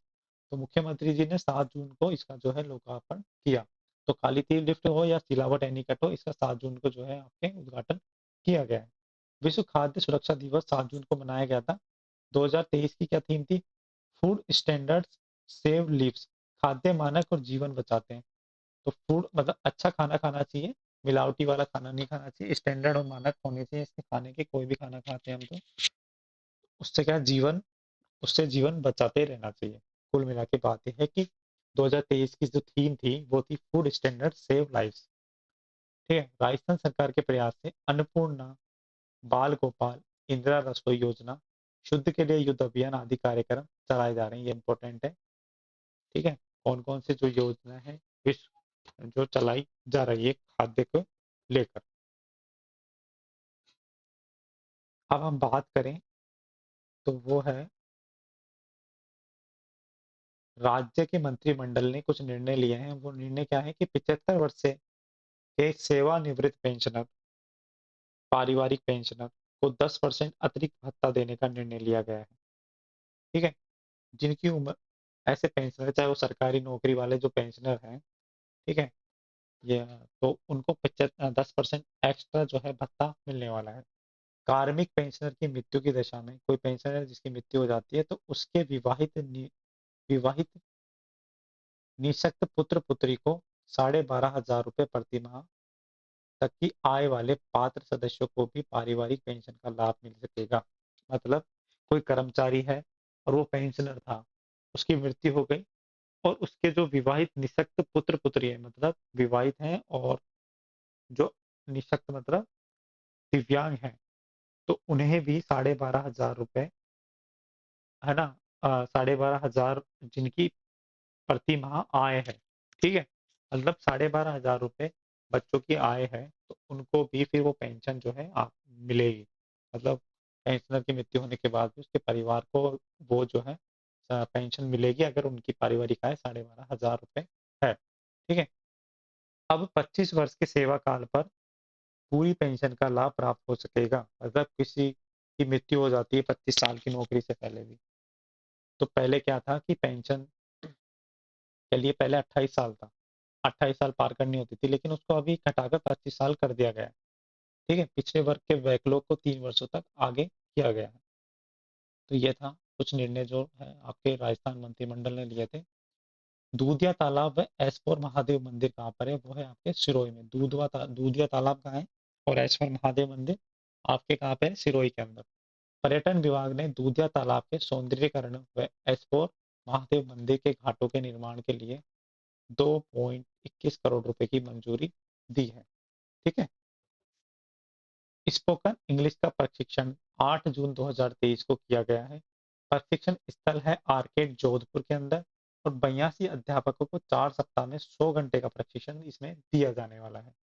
महात्मा गांधी राजकीय विद्यालयों के प्राध्यापकों को भी प्रशिक्षण इसमें दिया जा रहा है। स्पोकन इंग्लिश प्रशिक्षण जो है 8 जून को शुरू हुआ था, कहाँ पर? जोधपुर में। जोधपुर में 8 जून को शुरू हुआ था, आर्केड ये प्रशिक्षण दे रहा है। डॉक्टर भीमराव अंबेडकर राजस्थान दलित आदिवासी उद्यम प्रोत्साहन योजना, ये इंपॉर्टेंट है, इसका जो है क्वेश्चन पूछे जाने वाला है। डॉक्टर भीमराव अंबेडकर राजस्थान दलित आदिवासी उद्यम प्रोत्साहन योजना, इसकी जो घोषणा है 22-23 के बजट में हुई थी। इसका शुभारंभ भी हो चुका है था 27 अक्टूबर 2022 को। इसकी जो अधिसूचना जारी हुई थी 8 सितंबर को जारी हुई थी। इतना इंपॉर्टेंट नहीं है, आपको ये ध्यान रखना है कि इसमें करना क्या है। इसमें 5 वर्षों में 9,000 उद्यमों की मदद करना है। लगभग 1200 करोड़ रुपए के ऋण स्वीकृति इसमें दी जाने वाली है। इसमें जो अनुदान मिलने वाला है 25 लाख तक का अगर कोई लोन लेता है तो उसको 9% का अनुदान मिलेगा, और कोई 5 करोड़ रुपए तक का लोन लेता है तो उसको 7% का जो है अनुदान मिलेगा। ठीक है। मार्जिन मनी का प्रावधान किया गया है। 25 लाख रुपए तक की सीमा में प्रोजेक्ट लागत का 25% तक मार्जिन मनी रहने वाली है। ठीक है। इसमें नोट क्या है कि राजस्थान दलित आदिवासी उद्यम प्रोत्साहन योजना के अनुदान के लिए 22 जून 2023 से शिविर लगाए गए हैं। क्या लगाए गए हैं? शिविर लगाए गए हैं। ठीक है। 7 जिलों में 8 नवीन खेल अकादमियां बनेगी। 7 जिलों में 8 नई खेल अकादमियां बनेगी। इसके लिए वित्तीय मंजूरी दे दी है 14.25 करोड़ रुपए की। इसको खेलों का बढ़ावा दिया जाएगा। कहाँ कहाँ पे जो खेल अकादमी बनेगी? तो देखो, फुटबॉल अकादमी आपके बांसवाड़ा में बनने वाली है। फुटबॉल अकादमी आपके सीकर में ही बनने वाली है। तो फुटबॉल की 2 अकादमियां बनने वाली है आपके बांसवाड़ा में और कोलिडा सीकर के अंदर। साइकिलिंग अकादमी कहाँ बनने वाली है? आपके बीकानेर में, मतलब आप रेगिस्तान में साइकिल चलाओगे। ठीक है। कुश्ती अकादमी भीलवाड़ा में, कुश्ती अकादमी बनने वाली है भीलवाड़ा के अंदर। एथलेटिक्स अकादमी कहाँ बन रही है? चूरू राजगढ़ के अंदर। राजगढ़ का जो चूरू है वहां पर एथलेटिक अकादमी आपकी बनने वाली है। बास्केट अकादमी 2 बनने वाली है, एक तो बाड़मेर में और एक सीकर में। तो 2 फुटबॉल अकादमी भी 2 बनने वाली है। फुटबॉल अकेडमी कौन कौन सी जगह बनने वाली है? फुटबॉल अकेडमी आपके एक तो सीकर में बनने वाली है, दूसरा कहाँ पे? बांसवाड़ा में बनने वाली है। इसी तरह से बास्केटबॉल अकादमी भी कहाँ कहाँ बनने वाली है? बाड़मेर में और आपके सीकर में। कबड्डी अकादमी की हम बात करें तो कबड्डी अकादमी आपके नागौर में बनने वाली है। ठीक है। ये रिवीजन के लिए आ गया। अंजीर उत्कृष्टता केंद्र आपके सीकर में है। पपीता वाला बहरावंडा जो आपके दौसा के अंदर है, पपीता उत्कृष्टता केंद्र। अमरूद उत्कृष्टता केंद्र आपके सवाई माधोपुर में है। ठीक है। रेजिमेंटल हिजामा थेरेपी एक्सेलेशन सेंटर ये वापस आ गया। कहाँ खुलेगा? भरतपुर में खुलेगा, है ना। यूनानी चिकित्सा के तहत ही खोले जाने की मंजूरी मिली है इसको। ठीक है। जैविक खेती प्रोत्साहन, जैविक खेती प्रोत्साहन की हम बात करें तो ये हमने पहले वाली क्लासों में भी देखा था। इसमें 50,000 किसानों को अनुदान मिलेगा। 1,20,000 1,20,000 लाख हेक्टेयर क्षेत्र में जैविक में परिवर्तित करने की स्वीकृति मिल चुकी है। 1.20 लाख हेक्टेयर को जैविक खेती की जाएगी। मतलब इसमें जो है आपके 23.5 करोड़ रुपए खर्चा आने वाला है, मतलब 23,57 लाख का खर्चा आने वाला है। हर एक किसान को 5,000 रुपए का अनुदान दिया जाएगा। जो भी किसान जैविक खेती करेगा, किसानों को जैविक बीज, जैव उर्वरक और कीटनाशी उपलब्ध कराए जाएंगे। ठीक है। जैविक खाद उपलब्ध कराई जाएगी, जैविक बीज उपलब्ध कराए जाएंगे। ठीक है। और उनको हर एक किसान को 5,000 रुपए का अनुदान दिया जाएगा। जैविक खेती के लिए देखो, सबसे पहला फैक्ट है कि फर्स्ट जो राज्य है वो है आपके सिक्किम। पहला यूनियन टेरेटरी है लक्षद्वीप, जो मैंने आपको बताया था कल ही। पहला जो जिला है राजस्थान के अंदर वो है जैविक जिला डूंगरपुर। पहला गांव है वो है दादिया। और उत्कृष्टता केंद्र है, जैविक उत्कृष्टता केंद्र है वो है आपके झालावाड़। कौन सा है? झालावाड़। ठीक है। इंपॉर्टेंट है जैविक वाला, ये ध्यान रखना। अपर हाई लेवल कैनाल की हम बात करें, ये भी इंपॉर्टेंट है। ये है लंकाई। कहाँ पर है? लंकाई कहाँ है? बांसवाड़ा के अंदर। अनास नदी पर बनाई गई है। अनास नदी जो आपके साबरमती की सहायक नदी है, अनास नदी पर बनाई गई है। अपर हाई कैनाल, कहाँ पर, बांसवाड़ा के अंदर। इसमें की जो लागत है वो है 2500 करोड़ रुपए। कितने हैं? 2500 करोड़ रुपए इसकी जो है लागत है। इसकी आधारशिला 12 जून 2023 को सीएम द्वारा रखी गई है। इसके तहत साइफन निर्माण का शिलान्यास भी किया जाएगा। ठीक है, तो आपको ये ध्यान रखना है कि कौन सी नदी पर है और कहाँ पर है। बांसवाड़ा में है अपर हाई कैनाल। कौन सी नदी पर है? अनास नदी पर। ठीक है, अब हम बात करते हैं कि राजस्थान आवासन मंडल को 4 पुरस्कार दिए गए हैं। देखो रिवीजन होना स्टार्ट हो गया आपका। तो कौन कौन से 4 पुरस्कार मिले हैं? City park, coaching hub, Jaipur Chowpatty और शिक्षक प्रहरी आवास। शिक्षक शिक्षक और प्रहरी आवास योजना को एक्सीलेंस इन बिल्ट एनवायरनमेंट के लिए सम्मानित किया गया है। मतलब जो जयपुर में आपके सिटी पार्क है, प्रताप नगर में आपके जो कोचिंग हब है, जयपुर चौपाटी है आपके मानसरोवर में, इसको जो है आपके 3 तो ये हो गए, है ना, 1 2 और 3, और चौथा है आपके शिक्षक और प्रहरी, मतलब टीचर्स और कांस्टेबल के लिए हाउसिंग बोर्ड ने फ्लैट्स बनाए, तो इसके लिए इसे जो है बिल्ट एनवायरनमेंट के लिए सम्मानित किया गया है। 4 अवार्ड मिले हैं राजस्थान आवासन मंडल को। दिल्ली में आयोजित समारोह में आरएचबी ने इन प्रोजेक्ट की काफी सराहना की गई है ना। ये 4 प्रोजेक्ट की काफी सराहना की गई है आरएचबी के। पिछले 4 सालों में आरएचबी ने कुल 21 अवार्ड मिल चुके हैं। कितने अवार्ड मिल चुके हैं? 21 अवार्ड मिल चुके हैं। ठीक है, सहकार ग्राम आवास योजना। सहकार ग्राम आवास योजना की हम बात करें तो किसानों को अपने खेत पर आवास निर्माण के लिए 50 लाख रुपए का ऋण दिया जाएगा। कितने का? 50 लाख रुपए का। किसानों को अपने खेत पर आवास, मतलब किसान के कोई खेत है और खेत में ही वो अगर घर बनाता है तो उसके लिए 50 लाख रुपए का ऋण दिया जाएगा। कौन देगा ये? केंद्रीय सहकारी बैंक द्वारा दिया जाएगा, कोऑपरेटिव बैंकों के द्वारा 3 किस्तों में ऋण उपलब्ध कराया जाएगा।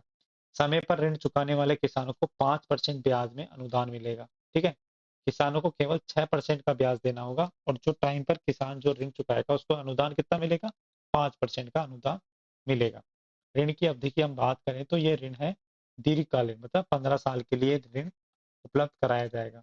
ठीक है, तो ऋण मिलेगा आपको, देखो 50 लाख रुपए का 3 किस्तों में मिलेगा। अनुदान मिलेगा ब्याज पे 5% का। ठीक है, ब्याज जो देना होगा इस पे 6% का ब्याज देना होगा। और कितने साल के लिए ऋण मिलेगा? 15 साल के लिए ये आपको ऋण मिलेगा। ठीक है, तो यह है आपके किसान अ, सहकार ग्राम आवास योजना। ठीक है, सहकार ग्राम आवास योजना। आगे देखो, आगे हम बात करें कि पर्यटक स्थलों पर 10.8 करोड़ रुपए का खर्च विकास कार्यों के लिए किया जाएगा। और कहाँ कहाँ पे ये विकास किया जाएगा? श्री ठाकुर जी मंदिर, कोटा के अंदर जो ठाकुर जी का मंदिर है वहां पर जो है पर्यटकों स्थलों का विकास किया जाएगा। ठीक है, कोटा में प्राचीन शिव मंदिर पीपलदा में, चारभुजा मंदिर राजसमंद में, चारभुजा मंदिर है वहां पर ये विकास किया जाएगा।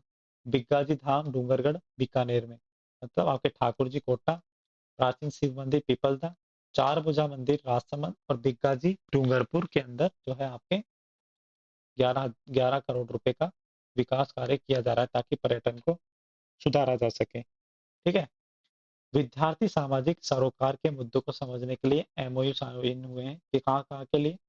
हरिदेव जोशी विश्वविद्यालय और संयुक्त राष्ट्र जनसंख्या कोष के मध्य एमओयू साइन हुआ है विद्यार्थी सामाजिक सरोकार के मुद्दों को समझने के लिए। ठीक है, विश्व बाल श्रम निषेध दिवस मनाया जाता है 12 जून को। ये इंपॉर्टेंट है, विश्व बाल श्रम निषेध दिवस कब मनाया जाता है? वो मनाया जाता है आपके 12 जून को। 2023 की क्या थीम थी? सभी के लिए सामाजिक न्याय, बाल श्रम का खात्मा। सभी के लिए सामाजिक न्याय, social justice for all and child labour, मतलब सभी के लिए सामाजिक न्याय और बाल श्रम का खात्मा। ये इसकी क्या थी? थीम। राजस्थान सरकार के प्रयास से बाल बालकों के लिए कौन कौन सी योजनाएं चलाई जा रही है वो मैं बताऊं आपको। पालनहार योजना 2004 में चलाई गई थी। निःशुल्क और अनिवार्य शिक्षा 2009 जो चलाई जा रही है ना। राजस्थान राज्य बाल नीति 2008 चलाई गई है। राजस्थान बाल अधिकार संरक्षण आयोग जो है 2010 में स्थापित किया गया था। राजस्थान बाल अधिकार विभाग 2013 में जो है स्थापित किया गया है। मतलब बालकों के लिए भी राजस्थान सरकार काफी अच्छा काम कर रही है। रोड सेफ्टी टास्क फोर्स, हर जिला स्तर पर रोड सेफ्टी टास्क फोर्स बनेगी। बैठक इसकी हर 3 माह में होगी, कम से कम एक बैठक हर 3 माह में होगी।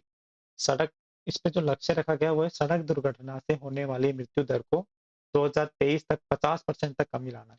2030 तक जो है सड़क दुर्घटना में जितनी मौतें हो रही है उसको 50% कमी करना है। रोड सेफ्टी इंस्टीट्यूट कहाँ है? जयपुर के अंदर रोड सेफ्टी का इंस्टीट्यूट बनाया गया है। वीर शिरोमणि महाराणा प्रताप बोर्ड का जो है गठन किया गया है 22 मई 2023 को। हमने पहले ऊपर पढ़ा था अभी ये। इसकी जो मंजूरी है 13 जून 2023 को मिल चुकी है। इसकी जो संरचना है 9 सदस्य होंगे, जिसमें एक तो अध्यक्ष होगा, एक उपाध्यक्ष होगा और 7 सदस्य होंगे, है ना। नई पीढ़ियों को क्या है, नई पीढ़ी के अंदर महाराणा प्रताप के चरित्र को जो है चरित्र को अपनाने के लिए प्रोत्साहन करना है। राजस्थान किसान महोत्सव जो है 16 से 18 जून जयपुर में मनाया गया था। ये एक्स्ट्रा फैक्ट क्या है? एक्स्ट्रा फैक्ट क्या है कि किसान कॉम्प्लेक्स जो है भदियावास जोधपुर में किसान कॉम्प्लेक्स है। किसान कल्याण जो कोष है इसकी स्थापना की गई, किसान कल्याण कोष की स्थापना 16 दिसंबर 2019 को की गई है। किसान कॉम्प्लेक्स का है जोधपुर भदियावास के अंदर। ये दो फैक्ट है, एक्स्ट्रा रख लेना। नेक्स्ट देखो, 66वें नेशनल स्कूल गेम हुए हैं। कहाँ पे हुए हैं नेशनल स्कूल गेम? वो हुए हैं आपके 6 से 13 जून को। कहाँ पर? तात्या टोपे खेल स्टेडियम भोपाल के अंदर इसका आयोजन किया गया है। विजय राजे सिंधिया खेल स्टेडियम ग्वालियर में इसका आयोजन किया गया है। और त्यागराज स्टेडियम नई दिल्ली, मतलब 3 जगह इसका आयोजन किया गया है, भोपाल में, ग्वालियर में और दिल्ली में। तो विजय राजे सिंधिया, टाटा टोपे और आपके त्यागराज स्टेडियम नई दिल्ली के अंदर इसका आयोजन किया गया है। राजस्थान ने कुल 33 पदक जीते हैं, जिसमें से 6 तो सोने के हैं, 12 रजत हैं और 15 कांस्य पदक हैं। राजस्थान में प्रथम बार में टीम ने प्रतिस्पर्धा में भाग लेके राजस्थान ने प्रथम बार टीम प्रतिस्पर्धा में भाग लिया, दूसरा इसको स्थान मिला है, मतलब इसने रजत पदक जीता टीम प्रतिस्पर्धा के अंदर। ठीक है। अब देखो नेक्स्ट, महात्मा गांधी, ये इंपॉर्टेंट लगा लेना, ये क्वेश्चन पूछा जाएगा। महात्मा गांधी राष्ट्रीय ग्रामीण रोजगार गारंटी योजना में मेट की मजदूरी कितने रुपए कर दी गई है? मेट की मजदूरी दर है 240 रुपए से जो है बढ़ाकर 255 रुपए कर दी गई है। कितनी कर दी गई है? 240 रुपए मिलते थे, अब 255 रुपए प्रतिदिन के हिसाब से जो है मेट को मजदूरी मिलती है। अब मेट क्या होता है? मेट वो होता है कि जो भी नरेगा में काम करते हैं ना मजदूर, उसका सुपरविजन का काम कौन करता है? सुपरविजन का काम कौन करता है? उसे मेट कहते हैं। मेट के लिए 10th पास होना जरूरी है, ठीक है। और महिला मेट के लिए 8th पास होना जरूरी है। तो मेट की मजदूरी के लिए हम बात करते हैं कि मेट की जो मजदूरी है वो 240 से 255 रुपए प्रतिदिन की कर दी गई है। ठीक है। हम बात कर रहे हैं यहाँ पे गांधी दर्शन सम्मेलन। गांधी दर्शन सम्मेलन जो है 14 जून 2023 को अहिंसा और अहिंसा शांति और अहिंसा विभाग द्वारा आयोजन किया गया। ये कहाँ पे किया गया? राजस्थान इंटरनेशनल सेंटर जामडोली जो जयपुर में RIC, यहाँ पर इसका आयोजन किया गया। गांधी दर्शन सम्मेलन का आयोजन कहाँ हुआ? जामडोली जयपुर में। कब हुआ? 14 जून को। ठीक है। इसका उद्देश्य क्या है? इसका उद्देश्य गांधी दर्शन एवं गांधी दर्शन पर आधारित जन कल्याणकारी योजनाओं पर चर्चा करना। इसका क्या उद्देश्य था? गांधी दर्शन एवं गांधी दर्शन पर आधारित जो भी योजना है उन पर चर्चा करना। यूएनओ में महात्मा गांधी जयंती को अंतर्राष्ट्रीय अहिंसा दिवस के रूप में मनाया जाने का प्रस्ताव 2006 में रखा था। यूएनओ में नरेंद्र मोदी मनमोहन सिंह जी ने आपके अंतर्राष्ट्रीय अहिंसा दिवस के रूप में 2 अक्टूबर को अहिंसा अंतर्राष्ट्रीय अहिंसा दिवस के रूप में मनाए जाने का प्रस्ताव रखा था 2006 के अंदर। शांति और अहिंसा विभाग 2022 का गठन करने वाला देश का प्रथम राज्य कौन है? राजस्थान। ठीक है। कौन है देश का प्रथम राज्य? राजस्थान। चिरंजीवी श्रमिक संबल योजना, ये क्या योजना है? ये 14 जून 2023 को सीएम साहब द्वारा शुरू की गई है। इसका उद्देश्य क्या है कि असंगठित क्षेत्र के निर्माण श्रमिक कल्याण कोष के तहत पंजीकृत सक्रिय श्रमिक एवं चिन्हीकृत स्ट्रीट वेंडर को अस्पताल में भर्ती होने की स्थिति में राहत पहुंचाना। मतलब कोई श्रमिक है जो पंजीकृत है या कोई स्ट्रीट वेंडर है जो पंजीकृत है, तो इनको जो है आपके अगर कोई बीमारी हो जाती है, कुछ भी हो जाता है, तो अस्पताल में भर्ती होते हैं ना ये, तो इनको राहत मिलती है काफी सारा ना, मतलब इनको चिरंजीवी योजना के अंतर्गत ये आ सकते हैं। इनको जो लाभ मिलने वाला है वो है परिवार के 25 से 60 वर्ष के सदस्य को अस्पताल में भर्ती के दौरान 7 दिन की स्थिति आर्थिक सहायता दी जाएगी। अस्पताल में भर्ती हो जाएंगे तो 7 दिन की आर्थिक सहायता कौन देगा? सरकार देगी। 200 रुपये प्रतिदिन के हिसाब से सहायता राशि 7 दिन के लिए दी जाएगी। अब वो काम पे नहीं जाएगा 7 दिन तक, तो 7 दिन तक काम पे नहीं जाएगा तो 200 रुपये के हिसाब से प्रतिदिन कौन सा देगी? सरकार देगी, है ना। सहायता लाभार्थी अथवा परिवार के सदस्य के अस्पताल में न्यूनतम 24 घंटे भर्ती होने पर मिलेगी। कम से कम 24 घंटे तो वो भर्ती रहना चाहिए। ऐसा नहीं है कि वो जैसे 6 घंटे उसका इलाज चला और 6 घंटे के अंदर उसको सहायता मिल जाएगी, ऐसा नहीं है। कम से कम एक दिन पूरा जो है उसको भर्ती रहना अनिवार्य है, तब जाके ये सारी चीजें मिलेगी। तो बहुत ही अच्छी योजना है सरकार की कि यह सरकार है जो श्रमिक वर्ग के बारे में भी सोच रही है। एग्जाम पॉइंट ऑफ व्यू से इम्पोर्टेंट है, तो इसको आप देख लेना। ठीक है, नीचे चलते हैं हम। चिरंजीवी संबल योजना जो है, देखो लाभार्थी को ने पंजीकृत श्रमिक व स्ट्रीट वेंडर। पात्रता क्या है इसमें? 25 से 60 वर्ष की आयु के अस्पताल में भर्ती, कम से कम 24 घंटे तो भर्ती रहना चाहिए आदमी। ठीक है, अधिकतम जो है 1400 रुपये मिलेंगे 7 दिन के हिसाब, 7 दिन में 200 प्रतिदिन के हिसाब से, है ना। ये है इसके अंदर योजना के प्रावधान। अब हम बात करें वरिष्ठ नागरिक तीर्थ योजना। वरिष्ठ नागरिक तीर्थ योजना की हम बात करें तो इसमें देखो इसका शुभारंभ अगस्त 2013 में हुआ था। कब हुआ था इसका शुभारंभ? अगस्त 2013 में इसका शुभारंभ हुआ था। इसकी पात्रता की बात करें तो राजस्थान का निवासी हो, 60 वर्ष से अधिक आयु का हो। पहली बात तो इसकी क्या है? राजस्थान का निवासी हो और प्लस 60 प्लस से अधिक आयु का हो। अब तक 1,17,000 वरिष्ठ जनों को यात्रा कराई जा चुकी है। इसका जो प्रशासनिक विभाग है वो है कौन है? देवस्थान विभाग। वित्त वर्ष 2023 में योजना के तहत प्रथम रेलगाड़ी जयपुर से कोटा चलाई गई। कहाँ से? जयपुर से कोटा जो है चलाई गई। देवस्थान विभाग क्या है कि पशुपतिनाथ जो मंदिर है आपका, पशुपतिनाथ मंदिर है आपका नेपाल में, वहां पे भी हवाई जहाज से एक दिन फ्री यात्रा कराता है। तो काफी अच्छी अच्छी योजना है तीर्थ यात्राओं को लेकर देवस्थान विभाग की। तो ये देवस्थान विभाग जो है आपके इस दिशा में कार्यरत है। लोक कला विकास बोर्ड की हम बात करें तो लोक कला विकास बोर्ड है क्या? ये इंपॉर्टेंट है एग्जाम पॉइंट ऑफ व्यू से। लोक कला विकास बोर्ड है, प्रस्ताव को मंजूरी दी है 14 जून 2013 को। ध्यान रखना, 14 जून 2013 को लोक कला विकास बोर्ड को आपके मंजूरी प्रदान की है। इसमें 9 सदस्य होंगे, एक अध्यक्ष होगा, एक उपाध्यक्ष होगा और 7 जो है गैर सरकारी सदस्य होंगे। कौन होंगे? गैर सरकारी सदस्य होंगे। ठीक है, इसका उद्देश्य क्या है? इसका उद्देश्य है लोक कला व कलाओं को वैश्विक पहचान दिलाना। लोक कला व कलाकारों को वैश्विक पहचान इसको दिलाना, इसका क्या है उद्देश्य? रोजगार से जोड़ना इसका उद्देश्य है। किससे जोड़ना? रोजगार से जोड़ना। वित्तीय सहायता देना, कलाकारों को मंच उपलब्ध कराना। मतलब कलाकारों को क्या कराना? मंच उपलब्ध कराना। कि कलाकारों को क्या है कि मंच उपलब्ध नहीं होता, टैलेंट दवा का दवा रह जाता, उनको अपॉर्चुनिटी नहीं मिल पाती। तो कलाओं का प्रचार प्रसार करना, संस्थाओं का प्रशिक्षण करना तथा सांस्कृतिक आदान प्रदान करना इसका उद्देश्य है। तो ध्यान रखना कि लोक कला विकास बोर्ड का जो गठन है 14 जून 2013 को किया गया था। 9 सदस्य हैं उसमें इसमें। ठीक है, राजस्थान साहित्य प्रोत्साहन पुरस्कार दिया जाएगा। राजस्थान सरकार द्वारा शुरू किया गया राजस्थान साहित्य प्रोत्साहन पुरस्कार। इसमें 11-11 लाख रुपए व प्रशस्ति पत्र व शॉल दिए जाएंगे। कितने रुपए दिए जाएंगे? 11 लाख रुपए। ठीक है, प्रशस्ति पत्र दिया जाएगा। उसके बाद क्या दिया जाएगा? एक शॉल दिया जाएगा। तो कन्हैयालाल सेठिया साहित्य पुरस्कार जो दिया जाता है वो दिया जाता है पद्म श्रेणी में। ये ध्यान रखना, ये पूछा जा सकता है कि कौन सा पुरस्कार किस श्रेणी में दिया जाता है। तो कन्हैयालाल सेठिया जी जो है हमारे, उनके नाम से पुरस्कार चलाया है सरकार ने, तो वो पुरस्कार दिया जाता है आपके पद्म श्रेणी में। पद्म श्रेणी होता है ना, जो दोहे, कोई जो रचना कोई दोहे में लिखी हुई है तो उसे बोलते हैं पद्म श्रेणी। और कोमल कोठारी पुरस्कार जो है आपके कला श्रेणी में दिया जाएगा। जैसे कोमल से कला, कला से कोमल, कोमल से कला, है ना। तो ये है आपके कला श्रेणी में कोमल कोठारी साहित्य पुरस्कार दिया जाएगा। सीताराम लालच साहित्य पुरस्कार जो है अनुसंधान या भाषा श्रेणी में दिया जाएगा।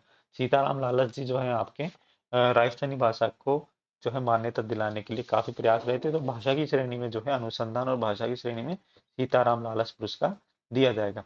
विजयदान देथा पुरस्कार जो है गद्य श्रेणी में दिया जाएगा। अब पद्य में कौन सा दिया जा रहा है, कन्हैया लाल सेठिया पुरस्कार, और गद्य में दिया जा रहा है विजयदान देथा साहित्य पुरस्कार।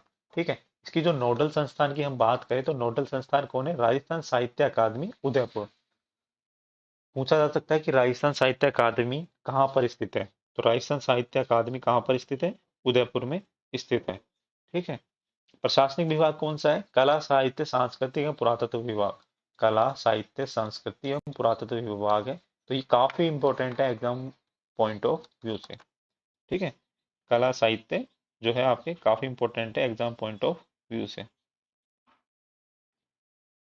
महारानी अवंतीबाई लोधी विकास बोर्ड। महारानी अवंतीबाई लोधी विकास बोर्ड, इसकी जो घोषणा है 15 जून 2023 को हुई थी। ठीक है। महारानी अवंतीबाई लोधी विकास बोर्ड, अवंतीबाई लोधी विकास बोर्ड, ध्यान रखना। लोधी, लोधा, निषाद, कश्यप, केवट तथा सिद्ध समाज का उत्थान व विकास के लिए गठन किया जाएगा। 15 जून 2023 को इसकी घोषणा हुई है। और इसका जो है आपके जो समाज का उत्थान करने के लिए, कौन कौन से समाज का उत्थान करने के लिए, लोधी समाज है, लोधा, निषाद समाज, कश्यप, केवट, सिद्ध समाज का उत्थान और विकास करने के लिए गठन किया जाएगा। अवंतीबाई लोधी कौन थी, इसके बारे में हम जानकारी करें तो 1857 क्रांति में विशेष योगदान देने वाली वीरांगना थी, महिला। ये जो वीरांगना महिला थी ये, और ये जो है 1857 क्रांति में काफी योगदान दिया था। क्या योगदान दिया था, इन्होंने 16 अगस्त 1831 में इनका जन्म हुआ था और 20 मार्च 1858 में इनका जो है देहांत हो गया था। जन्म स्थल इनका था ग्राम मनेकेणी, जिला कौन सा है, सिवनी, एमपी की रहने वाली थी। एमपी में इनका जन्म हुआ था, सिवनी एमपी के अंदर। ठीक है। ये देखिए इनकी फोटो, बिल्कुल वीरांगना की तरह इनकी पोशाक है और हाथ में तलवार और ढाल लेके जो है सज्ज है। मृत्यु स्थल इनका है देहरादून मध्य प्रदेश में इनकी मृत्यु हो गई थी। आंदोलन के समय क्या था, भारतीय स्वतंत्रता आंदोलन 1857। रानी अवंतीबाई का जन्म 1831 में जमींदारों के परिवार में हुआ। इन्हें उन्हें तलवारबाजी, तीरंदाजी और घुड़सवारी का प्रशिक्षण भी दिया गया। राजा विक्रमादित्य सिंह से विवाह के बाद अवंतीबाई रामगढ़ की रानी बनी। कहाँ की रानी बनी, रामगढ़ की। किससे शादी हुई थी इनकी, राजा विक्रमादित्य सिंह से। अंग्रेजों के साथ उनकी पहली लड़ाई मंडला के पास खीरी गांव में हुई। ठीक है। मंडला के पास कहाँ पे हुई थी, खीरी गांव में। तो थोड़ा सा ध्यान रख लेना, अवंतीबाई जो है 1857 क्रांति से संबंधित है। सिवनी में इनका जन्म हुआ था। विक्रमादित्य इनके पति थे। तंबाकू मुक्त युवा कैंपेन की हम बात करें तो इसका जो आयोजन है जिला दौसा में किया गया 31 मई को। विश्व तंबाकू निषेध दिवस पर इसका जो आयोजन है दौसा में किया गया, तंबाकू मुक्त युवा कैंपेन का दौसा के अंदर जो है आपके वो किया गया। इसका जो समापन है 31 जुलाई, मई से 31 जुलाई, मतलब 2 महीने तक ये चला, 60 दिन का कैंपेन। तो इतना इंपॉर्टेंट नहीं है, फिर भी ध्यान रखना कि तंबाकू मुक्त युवा कैंपेन कहाँ आयोजन हुआ, तो इतना तो याद रखना कि दौसा में आयोजन हुआ। पवन ऊर्जा में राजस्थान प्रथम पुरस्कार से सम्मानित किया गया है।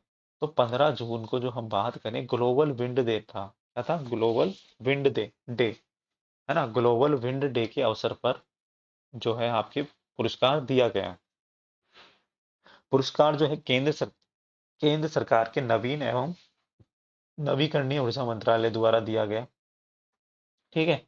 पवन ऊर्जा के अंदर जो है वर्ष 22-23 में 867 मेगावाट क्षमता है, नई पवन ऊर्जा परियोजना स्थापित की गई। वर्ष 2022 में पवन ऊर्जा की क्षमता है वो 4337 मेगावाट है। ये इंपॉर्टेंट है, 4337 मेगावाट। ज्योग्राफी में पवन ऊर्जा जो है आपके उसके अंदर पूछा जा सकता है कि कितनी जो है 2022 के अंदर थी। अब 2023 में जो है बढ़कर वो कितनी हो गई है, 5204। कितनी हो गई है, 5204, 5004 जो है आपके मेगावाट क्षमता हो चुकी है राजस्थान के अंदर। तो राजस्थान को पहला जो है प्रथम पुरस्कार मिला है पवन ऊर्जा के अंदर। पहली पवन पहली पवन ऊर्जा परियोजना कहाँ है, आपके अमर सागर जैसलमेर के अंदर। और सेकंड जो है निजी पवन परियोजना वो है बड़ा बाग जैसलमेर में। कहाँ है, बड़ा बाग जैसलमेर के अंदर पहली है। दूसरी है निजी वाली। और पहली कहाँ है, पहली है आपके कहाँ पे, पहली अमर सागर जैसलमेर के अंदर। ठीक है। ग्लोबल विंड डे की हम बात करें तो ग्लोबल विंड डे है 15 जून को मनाया जाता है। इसकी जो थीम है 2023 की वो थी प्रकृति की शक्ति का दोहन। प्रकृति की शक्ति का दोहन इसकी क्या है, थीम है। ठीक है, तो ये हुआ हमारा। आगे चलते हैं। आगे देखो, राष्ट्रीय विधायक सम्मेलन की हम बात करें तो भारत का पहला और सबसे बड़ा सम्मेलन जो है 15 से 17 जून को आयोजन हुआ। ये आयोजन कहाँ हुआ? मुंबई के अंदर इसका आयोजन है, विधायक सम्मेलन का आयोजन या राष्ट्रीय विधायकों का सम्मेलन का आयोजन हुआ। आयोजन कौन था कि MIT स्कूल ऑफ गवर्नेंस, अतुल्य भारत निर्माण फाउंडेशन और भारतीय छात्र संसद संयुक्त रूप से। तो कौन कौन है? 3 आयोजन करता थे। MIT स्कूल ऑफ गवर्नेंस, ठीक है, MIT स्कूल ऑफ गवर्नेंस, अतुल्य भारत निर्माण फाउंडेशन, तीसरा कौन सा? भारतीय छात्र संसद। भारतीय छात्र संसद। इसकी जो परिकल्पना है 16 सितंबर 2022 को पुणे महाराष्ट्र में इसकी परिकल्पना रखी गई। इसका उद्देश्य क्या है कि राष्ट्रीय और अंतर्राष्ट्रीय स्तर पर लोकतंत्र के आदर्शों का पालन करना, उन्हें बढ़ाना, निर्वाचित प्रतिनिधियों की भूमिकाओं का विस्तार करना। मतलब अंतर्राष्ट्रीय और राष्ट्रीय स्तर पर लोकतंत्र के आदर्शों का पालन करने के लिए जो हमारे जनप्रतिनिधि है उनकी भूमिकाओं को बढ़ाने के लिए जो है राष्ट्रीय विधायक सम्मेलन का आयोजन किया गया है मुंबई के अंदर। MIT स्कूल ऑफ गवर्नेंस, अतुल्य भारत निर्माण फाउंडेशन और भारतीय संसद, छात्र संसद जो है, तीनों ने आयोजन किया। तो पूछा जा सकता है, इंपॉर्टेंट है। चुप्पी तोड़ो खुलकर बोलो। चुप्पी तोड़ो खुलकर बोलो, वेरी वेरी इंपॉर्टेंट है। ये कार्यक्रम जो है अजमेर जिला प्रशासन का नवाचार है। माहवारी स्वच्छता की जानकारी दी जा रही है। माहवारी स्वच्छता की जानकारी दी जा रही है, साथ ही बालिकाओं को शिक्षा की मुख्यधारा में जोड़ने का भी प्रयास किया जा रहा है। मतलब इसके द्वारा चुप्पी तोड़ो खुलकर बोलो अभियान जो है आपके महिलाओं में जो अ, महामारी होती है हर महीने, तो उसकी स्वच्छता से संबंधित जानकारी दी जा रही है और बालिकाओं को जो है शिक्षा के मुख्य धारा में जोड़ने का भी प्रावधान किया जा रहा है। बालिका के ड्रॉप आउट में 60%, 60.82% की गिरावट आई है, इसलिए इसे जो है चलाया गया है। अब ये अभियान चलाने के बाद 7.25% की जो है वृद्धि हुई है प्रवेश के अंदर। मतलब शिक्षा के क्षेत्र में महिलाओं का जो है आपके महिलाओं की संख्या को बढ़ाने के लिए, महिलाओं की भागीदारी सुनिश्चित करने के लिए ये अभियान काफी इंपॉर्टेंट है। चुप्पी तोड़ो खुलकर बोलो, ठीक है। चुप्पी तोड़ो सयानी बनो जयपुर जिला प्रशासन द्वारा चलाया जा रहा है। तो इम्पोर्टेंट है ये। अब देखो बहुत ज्यादा इंपॉर्टेंट ये भी हो जाता है। एक तो है चुप्पी तोड़ो खुलकर बोलो, खुलकर कहाँ बोलेंगे? अजमेर में। और चुप्पी तोड़ो सयानी बनो ये कहाँ है? जयपुर जिला प्रशासन द्वारा। तो ध्यान रखना कि ये दो अभियान अलग अलग हैं और दोनों अलग अलग डिस्ट्रिक्ट के हैं। तो खुलकर बोलो तो अजमेर का है और सयानी बनो वो जयपुर का है। नेक्स्ट देखो, इंदिरा गांधी क्रेडिट कार्ड योजना। ये जो मैं करा रहा हूँ ना, ये इंपॉर्टेंट इतना है कि आपके एग्जाम में क्वेश्चन आने वाले हैं। ठीक है, अगर यहाँ से आपने देख लिया तो आपको कहीं और देखने की जरूरत नहीं है, आपका टाइम भी बचेगा, एग्जाम के लिए टाइम भी कम है अभी। इंदिरा गांधी शहरी क्रेडिट कार्ड योजना 2021, इसकी जो घोषणा है बजट 21-22 में की गई है। इसको जो लागू किया है 16 अगस्त 2022 को किया गया है। इसका उद्देश्य है कि बेरोजगार युवाओं को स्वरोजगार शुरू करवाने के लिए जो है इंदिरा गांधी शहरी क्रेडिट कार्ड योजना 2021 में शुरू की गई है। कब लागू किया है? 16 अगस्त 2022। ये डेट इंपॉर्टेंट है, इसको ध्यान रखना। इसका उद्देश्य क्या है? इसका उद्देश्य कि बेरोजगार युवाओं को खुद अपना रोजगार चला सके, स्वरोजगार उपलब्ध हो, है ना। इसमें जो लाभार्थी है वो बात करते हैं स्ट्रीट वेंडर्स तथा अनौपचारिक क्षेत्र में आवश्यक सेवा उपलब्ध कराने वाले लोग। स्ट्रीट वेंडर्स और अनौपचारिक क्षेत्र में आवश्यक सेवा उपलब्ध कराने वाले लोग। इसका जो ऋण है वो 50,000 रुपये ब्याज मुक्त ऋण दिया जाएगा। क्रियान्वयन कौन करेगा? स्वायत्त शासन विभाग। कौन करेगा? स्वायत्त शासन विभाग। जून 2023 में दस्तावेजों पर स्टाम्प ड्यूटी में छूट की अवधि 31 मार्च 2024 तक बढ़ा दी गई है। 31 मार्च 2024 तक जो है आपके स्टाम्प ड्यूटी में छूट की अवधि बढ़ा दी गई है। पहले स्टाम्प ड्यूटी में छूट थी, जून 2023 में इसको बढ़ाकर 31 मार्च 2024 तक कर दी गई है। ठीक है, तो 50,000 का जो है बिना ब्याज का लोन मिलेगा आपको, 3 साल, है ना। और इस जो लोन है, ये जो संस्था है, कौन नोडल एजेंसी है? वो है स्वायत्त शासन विभाग। ठीक है, नगर पालिका और नगर निगम के माध्यम, नगर परिषद के माध्यम से ये लोन वितरण किया जा रहा है।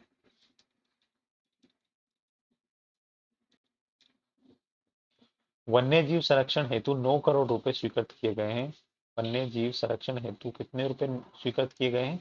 9 करोड़ रुपए स्वीकृत किए गए हैं। तो पालीघाट जो है आपके सवाई माधोपुर में राष्ट्रीय चंबल घड़ियाल अभ्यारण्य में घड़ियालों के संरक्षण के लिए 2 करोड़ रुपए। कीचन गांव जोधपुर में कुरंजा के संरक्षण के लिए, किसके संरक्षण के लिए? कुरंजा के संरक्षण के लिए 2 करोड़ रुपए। ठीक है। और राष्ट्रीय मरु उद्यान में गोडावन के संरक्षण के लिए 5 करोड़ रुपए का प्रावधान किया गया है। ठीक है। वन्य जीव संरक्षण हेतु 9 करोड़ रुपए जो है सरकार ने दिए हैं। तो कहाँ के? पालीघाट सवाई माधोपुर में चंबल में घड़ियालों के संरक्षण हेतु जो है आपके 2 करोड़ रुपए खर्च किए हैं। खीचन जोधपुर में जो कुरंजा पक्षी होता है उसके लिए 2 करोड़ रुपए का प्रावधान रखा गया है। और 5 करोड़ रुपए की बात करें तो हम गोडावन के संरक्षण के लिए रखे गए हैं। 2023-24 में ये घोषणा की थी। ठीक है। नेक्स्ट देखो, धार्मिक पर्यटन स्थलों विकास के लिए 13.48 करोड़ रुपए स्वीकृत किए गए हैं। तो ये कहाँ कहाँ पर किए गए हैं धार्मिक पर्यटन स्थलों के लिए? बुटाटी धाम महाराज महादेव, घाटेश्वर महादेव जो है आपके नागौर के अंदर, हरमलदास जी महाराज, दरगाह हजरत सम्मन, बड़ी खाटू, जैसलमेर काले डूंगर राय मंदिर, अलवर के बांसुर किला स्थित गंगा माता मंदिर, यहाँ पर जो है आपके ये पैसे खर्च किए जाएंगे 13.5 करोड़ रुपए। इससे ज्यादा इंपॉर्टेंट तो ये ऊपर वाला है, वन्य जीव संरक्षण वाला। ठीक है। तो सरकार ने इस बार बजट में जो है अपना पिटारा खोल दिया है। लेपर्ड कंजर्वेशन की बात करें तो गोडवाड़ देसूरी पाली को विकसित करने की मंजूरी दे दी है। लेपर्ड कंजर्वेशन के लिए जो है कहाँ पर? पाली को विकसित करने की मंजूरी दे दी है। झालाना लेपर्ड सफारी कहाँ पे होती है? झालाना और आमागढ़ जयपुर, दो जगह पे होती है। कितनी जगह पे होती है? 2 जगह पर। लोयन सफारी की हम बात करें तो नाहरगढ़ जयपुर में होती है, बायोलॉजिकल पार्क के अंदर। डंकी सफारी डंकी सफारी होती है आपके शेखावटी में, गधों की सफारी होती है ना। केमल सफारी समगांव जैसलमेर में केमल सफारी होती है। तो ये इंपॉर्टेंट है, ये ध्यान रखना, इसमें कोई सा भी पूछा जा सकता है ना। लेपर्ड तो झालाना और आपके कहाँ पे होती है? आमागढ़। लोयन सफारी नाहरगढ़ में होती है। डंकी सफारी शेखावटी में होती है। ठीक है। केमल सफारी कहाँ होती है? समगांव जैसलमेर में होती है।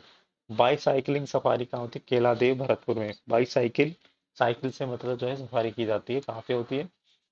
कैला देवी भरतपुर में। टाइगर सफारी की हम बात करें तो रणथंभौर और सरिस्का में होती है। सरिस्का में होती है। ठीक है। रणथंभौर और सरिस्का में होती है। हॉर्स सफारी की बात करें तो पुष्कर के अंदर होती है। हाथी सफारी की बात करें तो हाथी आमेर में होती है। तो आमेर में, जयपुर में कौन कौन सी हो गई? लेपर्ड सफारी हो गई 2, लॉयन सफारी हो गई, और आपके हाथी सफारी हो गई। वाटर सफारी की हम बात करें तो वाटर सफारी होती है चंबल नदी कोटा के अंदर। तो कोटा के अंदर तो इतना पर्यटन की दृष्टि से इतना इंपॉर्टेंट हो जाएगा कि यहाँ पे टूरिज्म का इतना खतरनाक विकास होने वाला है कोटा में। मतलब कि माननीय मंत्री जी शांति धारीवाल जी ने कोटा में इतना काम करवाया है कि आप पूछिए मैं। चंबल नदी में बोटिंग वगैरह जो है आपके, वाटर एक्टिविटी, वाटर स्पोर्ट्स, सारी एक्टिविटी स्टार्ट होने वाली है। अब बात करें बैलून सफारी की तो ये है बूंदी के अंदर। कहाँ पे? बूंदी के अंदर क्या है? Balloon safari. तो ये आप जाते हो ना घूमने शिमला, ऋषिकेश, राफ्टिंग वगैरह करने के लिए नदी के अंदर, तो ये आपकी कोटा में भी स्टार्ट हो जाएगी, तो आपको ज्यादा दूर जाने की जरूरत पड़ेगी नहीं। ठीक है। तो ये है लेपर्ड कंजर्वेशन की हमने बात कर ली। अब आगे देखो, महात्मा गांधी सेवा प्रेरक। महात्मा गांधी सेवा प्रेरक ये क्या है कि 50,000 सेवा प्रेरकों की नियुक्ति होगी। प्रति महीने मानदेय मिलेगा, 4,500 रुपये का मानदेय दिया जाएगा। इसका उद्देश्य क्या है कि गांधी दर्शन का प्रचार प्रसार और गांधी पुस्तकालय तथा संविधान केंद्रों का संचालन करना। मतलब गांधी जी से संबंधित प्रचार प्रसार करने के लिए गांधी जो है सेवा प्रचारक, सेवा प्रेरक की नियुक्ति की जाएगी, है ना। 50,000 सेवा प्रेरक की नियुक्ति की जाएगी, जिसमें से है 4,500 रुपये प्रति व्यक्ति को मानदेय दे होगा। राष्ट्रीय विज्ञान केंद्र एवं डिजिटल प्लेनेटोरियम, ये है कोटा के अंदर। डिजिटल प्लेनेटोरियम मतलब तारामंडल, ये कहाँ पर है? तारामंडल कोटा के अंदर। मंजूरी मिली है इसको 7.4 करोड़ रुपए की। कितने की मंजूरी मिली है? 7.4 करोड़ रुपए की इसको मंजूरी मिली है। प्लेनेटोरियम में विभिन्न खगोलीय ग्रहों की जानकारी उपलब्ध होगी। विज्ञान के कठिन सिद्धांतों को सरलता से समझाने के लिए फन साइंस एवं थीम गैलरीज का निर्माण होगा। मतलब विज्ञान के जो कठिन जो सिद्धांत हैं उनको समझाने के लिए आसान भाषा में, तो फन गैलरी और फन साइंस का जो है थीम निर्माण होगा। बजट 2023-24 में प्लेनेटोरियम की घोषणा करी थी। कहाँ कहाँ पर करी थी? जोधपुर, कोटा और उदयपुर में जो है आपके प्लेनेटोरियम की घोषणा करी थी। तारामंडल की घोषणा कहाँ कहाँ पे करी थी? जोधपुर में, कोटा में और आपके उदयपुर में। ठीक है, तो ये चीज आप ध्यान रखना। राज्य स्तरीय पशु चिकित्सालय भवन कहाँ बनेगा? जयपुर में। राज्य मतलब एक जो हेड ऑफिस बनेगा राज्य स्तरीय पशु चिकित्सालय पशुओं के लिए, वो कहाँ बनेगा? जयपुर में बनेगा, 8.5 करोड़ की लागत पे। ठीक है, आशा सहयोगिनियों के मानदेय में वृद्धि। आशा जो आशा सहयोगिनी जो आंगनवाड़ी कार्यकर्ता हैं, आशा सहयोगिनी, उनके मानदेय में वृद्धि की है, 15% की वृद्धि की है। अब उन्हें प्रति माह कितना मिलेगा? 4,098 रुपए प्रति माह वेतन मिलेगा। ठीक है, इंपॉर्टेंट देखो, स्वर्ण रजत कला विकास बोर्ड, एक और वो था ना लोक कला विकास बोर्ड, और ये है स्वर्ण रजत कला, स्वर्ण रजत, स्वर्ण silver, gold silver art development board. हाँ, ठीक है। इसका मुख्यालय कहाँ है? जयपुर में। माननीय मुख्यमंत्री ने इस बोर्ड के गठन का प्रस्ताव स्वीकृत किया है। इसमें क्या होगा कि प्रदेश के जो है आपके स्वर्ण और रजत कला समाज की, स्वर्ण एवं रजत कला समाज की सामाजिक और शैक्षणिक स्थिति, समाज की आर्थिक अभिवृद्धि के लिए संबंधित सुझाव देंगे। रोजगार बनाने के उपायों पर अनुशंसा करेंगे। समाज के विकास और कल्याण से संबंधित योजनाओं का प्रारूप बनाएंगे। कला की कारीगरी को बढ़ावा देंगे। तो इनका यही उद्देश्य है कि है ना, आपके जो समाज है, समाज स्वर्ण और रजत समाज जो है आपके, इनके जो है आर्थिक और सामाजिक सांस्कृतिक विकास और कला को विकास में ये भागीदारी प्रदान करेंगे। प्रदेश के 15 धार्मिक एवं पुरातात्विक स्थलों का विकास होगा। तो तेजाजी महाराज मंदिर सुरसुरा किशनगढ़, है ना। राधा माधव जी मंदिर वृंदावन जयपुर, जयपुर में है ना। कुशल बिहारी जी मंदिर बरसाना भरतपुर। राजचंद्र जी महाराज मंदिर है बड़ी चौपड़ जयपुर के अंदर। ठीक है। दार देवी जी मंदिर कोटा। ये मंदिरों के नाम ध्यान रखना, ये पूछा जा सकता है कौन सा मंदिर कहाँ पर है। ठीक है, मंदिरों के क्या नाम रखना है, याद रखने हैं आपको नाम। गोगा जी मंदिर का है? हनुमानगढ़ में। मंगलेश्वर मारतुंडिया मंदिर चित्तौड़गढ़ में है। ये देखो दार देवी, ये इंपॉर्टेंट हो गया क्योंकि ये तो आपने सब पढ़े हैं, मारतुंडिया, गोगा जी। ठीक है, राधा माधव जी पढ़ा है, तेजा जी मंदिर में पढ़ा है। राजचंद्र जी, ये ध्यान रखना, बड़ी चौपड़ जयपुर में। श्री बाबा जी राज मंदिर मंगरोल 12 में। रूणीसा जैन मंदिर जो है जैसलमेर में। तो बाबा जी वाला ध्यान रखना। तेजाजी मंदिर आपको पता है करनाल नागौर में है ना। तेजाजी महाराज मंदिर और श्री तेजाजी मंदिर दोनों अंतर है, एक सुरसुरा में और एक नागौर में, दोनों को ही ले लिया। साबाद किला 12 में। नाहरगढ़ किला 12 में। ठीक है, नाहरगढ़ किला, शाहबाद किला दोनों 12 वाले हैं ये। गागरोन का किला झालावाड़। तोप खाना जालौर में। तोप खाना मस्जिद भी है ना जालौर में। तो जालौर में क्या है? तोप खाना। इसका जो है विकास किया जाएगा पुरातात्विक स्थल का। प्राचीन छतरियां भादराजून का है जालौर में। तो इनका जो है विकास किया जाएगा। अब देखो, आइकॉनिक डेस्टिनेशन की हम बात करें तो आमेर जयपुर को आइकॉनिक डेस्टिनेशन के रूप में विकसित किया जाएगा। इसके लिए 14.5 करोड़ रुपए की स्वीकृति मुख्यमंत्री जी ने दे दी है। इसका उद्देश्य क्या है कि पर्यटकों को विश्व स्तरीय सुविधाएं उपलब्ध कराई जाएगी। जैसे कार्य क्या होगा, जैसे पार्किंग उपलब्ध कराई जाएगी, सुरक्षा की व्यवस्था, साफ सफाई, ग्रीन टेक्नोलॉजी का इस्तेमाल इसमें किया जाएगा। तो आमेर जयपुर को आइकॉनिक डेस्टिनेशन के लिए चुना गया है। ठीक है। नेक्स्ट देखो, उद्यानिकी परीक्षण केंद्र। उद्यानिकी परीक्षण केंद्र, adaptive adaptive trial centre Bikaner, Jodhpur, Udaipur और भरतपुर में जो है 30 करोड़ रुपए का खर्चा होगा इसमें। और एडेप्टिव ट्रायल सेंटर कहाँ पे? बीकानेर, जोधपुर, उदयपुर, भरतपुर। बीकानेर, जोधपुर, उदयपुर और भरतपुर में ये खोला जाएगा। सत्यव्रत राव चूड़ा पेनोरमा, ये कहाँ पर है? चित्तौड़गढ़ में है। राव चूड़ा जो है आपके पेनोरमा है, मनाया गया है, वो मनाया गया है आपके चित्तौड़गढ़ के अंदर। इसमें 4 करोड़ रुपए का खर्चा आएगा और 4 करोड़ रुपए की जो मंजूरी है सरकार द्वारा दे दी गई है। राव चूड़ा कौन थे? कि महाराणा लाखा के है ना बड़े पुत्र थे। राव चूड़ा सिसोदिया थे आपके महाराणा लाखा के कौन थे? बड़े बेटे थे, है ना। उसके बाद जो है इनको कलयुग का भीष्म पितामह कहा गया है। आपने राजस्थान की हिस्ट्री पढ़ी होगी कि इन्होंने अपनी राजगद्दी को त्याग दिया था और इनकी जो हंसाबाई के पुत्र थे उनको जो है इस पर नियुक्त किया था और खुद चले गए थे एमपी के अंदर। तो कलयुग का भीष्म पितामह कहा गया है। इन्हें बलिदान, त्याग और साहस और स्वाभिमान के प्रतीक हैं राव चूड़ा। इनकी जो पनोरमा है वो कहाँ बन रहा है? चित्तौड़गढ़ के अंदर। ठीक है।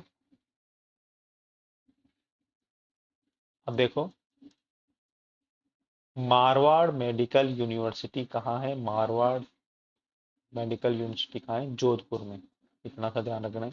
राजस्थान का निर्यात की हम बात करें तो 6 वर्ष में राजस्थान का निर्यात जो है 31,000 करोड़ रुपए बढ़ा।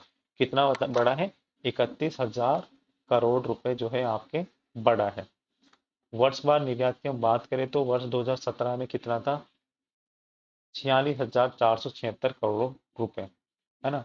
और अब देखो 2022-23, ये सारे याद नहीं रखने, एक तो पहले वाला रख लेना याद थोड़ा सा जानकारी के लिए। 22-23 में इनका है 77,771 करोड़ रुपए। तो राजस्थान ने काफी अच्छी वृद्धि की है निर्यात के क्षेत्र के अंदर 6 साल के अंदर। तो कितना परसेंट बढ़ गया? कितना बढ़ गया? 31,000 करोड़ रुपए। ठीक है। उच्च न्यायालय की पत्रावलियां होगी पेपरलेस। हाई कोर्ट की जो भी फाइल है अब होगी पेपरलेस, ऑनलाइन डिजिटल पत्रावलियां चल जाएगी। लंबित पत्रावलियों की स्कैनिंग और डिजिटाइजेशन के लिए 1.13 करोड़ रुपए की मंजूरी प्रदान की है। पर्यावरण संरक्षण के लिए राज्य के कार्यालयों में पेपरलेस कार्य किया जाएगा। मतलब अब है ना, हर डिपार्टमेंट के अंदर फाइलें ऑफलाइन नहीं चलेगी, ऑनलाइन फाइलें चलेगी, ताकि पेपरलेस कार्य हो चुके पर्यावरण को संरक्षण मिल सके। ठीक है। तो यह है इसके अंदर।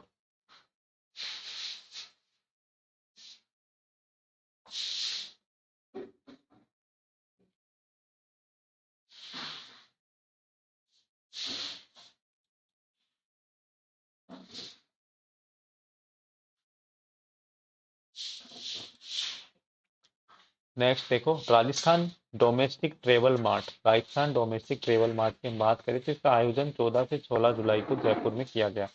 डोमेस्टिक ट्रेवल मार्ट, इसकी जो थीम थी वो थी सस्टेनेबल टूरिज्म। क्या थीम थी? Sustainable tourism. इंपॉर्टेंट है एग्जाम के पॉइंट ऑफ व्यू से, है ना। राजस्थान की जो इकोनॉमिक्स पूछी जाएगी तो वो ये इंपॉर्टेंट है। राजस्थान डोमेस्टिक ट्रेवल मार्ट जो है आपके जयपुर में इसका आयोजन हुआ। इसकी क्या थीम थी? Sustainable tourism. इसका उद्देश्य है कि राजस्थान को राष्ट्रीय स्तर पर सबसे अनुकूल पर्यटन के रूप में बढ़ावा देना। सबसे अनुकूल पर्यटन के रूप में बढ़ावा देने के लिए जो है इसकी जो है की गई थी। नेक्स्ट देखो, राजस्थान युवा महोत्सव की हम बात करें तो ये 3 स्तर पर मनाया जाता है। कितने स्तर पर मनाया जाता है? 3 स्तर पर मनाया जाता है। कितने स्तर पर मनाया जाता है? 3 स्तर पर मनाया जाता है। ब्लॉक स्तर पर, जिला स्तर पर, राज्य स्तर पर। तो इतना इंपॉर्टेंट नहीं है कि कब से कब तक मनाया जाता है। आप तो ये देखो कब मनाया जाता है, कितने स्तर पर मनाया जाता है, इसका उद्देश्य क्या है। इसका उद्देश्य है कि राजस्थान की युवा प्रतिभाओं को निखारने और संरक्षण के लिए प्रतियोगिताओं का आयोजन किया जाता है। मतलब टैलेंट को निखारने के लिए जो है प्रतियोगिता का आयोजन किया जाता है। Multi level elevated road project है, जो multi level elevated road project कहाँ पर शुरू किया गया है? जोधपुर में। कहाँ से? किशोर बाग से अखलिया सर्कल तक। किशोर बाग से अखलिया सर्कल तक मल्टी लेवल मतलब ये आपका एलिवेटेड रोड, इसके ऊपर अलग एलिवेटेड रोड, नीचे नॉर्मल जो रोड है, तो मतलब डबल वाली एलिवेटेड रोड कहाँ पर शुरू हो रही है? जोधपुर के अंदर प्रस्तावित की है, किशोर बाग से अखलिया तक। कहाँ पर? किशोर बाग से अखलिया तक। सामाजिक सुरक्षा पेंशन लाभार्थी उत्सव 3 जुलाई को मनाया गया था। कब मनाया गया था? 3 जुलाई को। आयोजन कहाँ होता है? Rajasthan international centre. मतलब अब जितने भी आयोजन होते हैं ना, आपने देखा होगा आरआईसी के अंदर ही होते हैं, जो कि अभी नया बना है जामडोली जयपुर में, आरआईसी। ठीक है। तो सामाजिक सुरक्षा पेंशन लाभार्थी उत्सव 3 जुलाई को मनाया गया था। ठीक है। नेक्स्ट देखो, राज्य स्तरीय सांख्यिकी समारोह। राज्य स्तरीय सांख्यिकी समारोह का जो आयोजन है राज्य स्तर पर कब हुआ? 29 जून 2023 को। पीसी महान नोबिस थे ना, पीसी महान महाल नोबिस के जन्मदिन पर मनाया गया था। इन्हें स्टैटिस्टिक्स मतलब सांख्यिकी का पिता कहा जाता है। पीसी महान नोबिस को सांख्यिकी दिवस मनाया गया था 29 जून को। ठीक है। स्टैटिकल ईयर बुक 2023 जो है जारी हुई है ना। और सतत विकास लक्ष्य से कॉमिक्स भी जारी हुई है। इसका जो सांख्यिकी मंत्री कौन है? अपने गोविंद राम मेघवाल जी ने इस पुस्तक का विमोचन किया है। मछली पालन निशुल्क बीज, मछली पालन निशुल्क बीज बजट 2023-24 में घोषणा हुई थी। इसकी मंजूरी 29 जुलाई 2023 को मिल चुकी है। मछली पालन को प्रोत्साहन करने के लिए 2 करोड़ रुपए मंजूर किए गए हैं। इसमें क्या है? 20 20,000 किसानों को मछली का बीज निशुल्क उपलब्ध होगा। मतलब मछलियां का पालन के लिए ये जो है 2 करोड़ रुपए का प्रावधान सरकार ने किया है। मनोवैज्ञानिक परामर्श केंद्र की हम बात करें तो बजट 2023-24 में मनोवैज्ञानिक परामर्श केंद्र जयपुर, जोधपुर, कोटा में बना है। मनोवैज्ञानिक परामर्श केंद्र, ठीक है।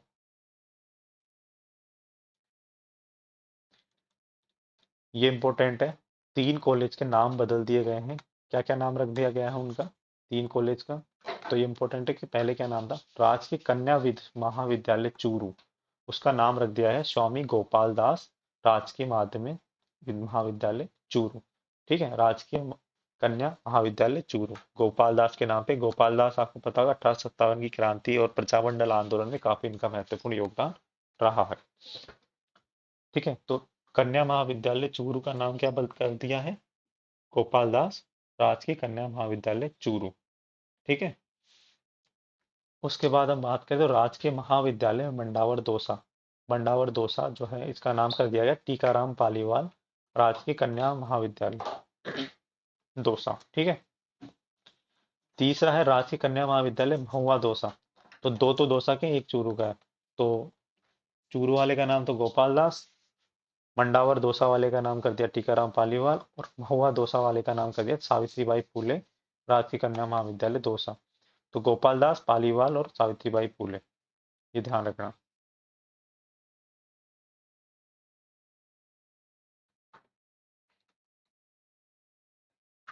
एक सेकंड।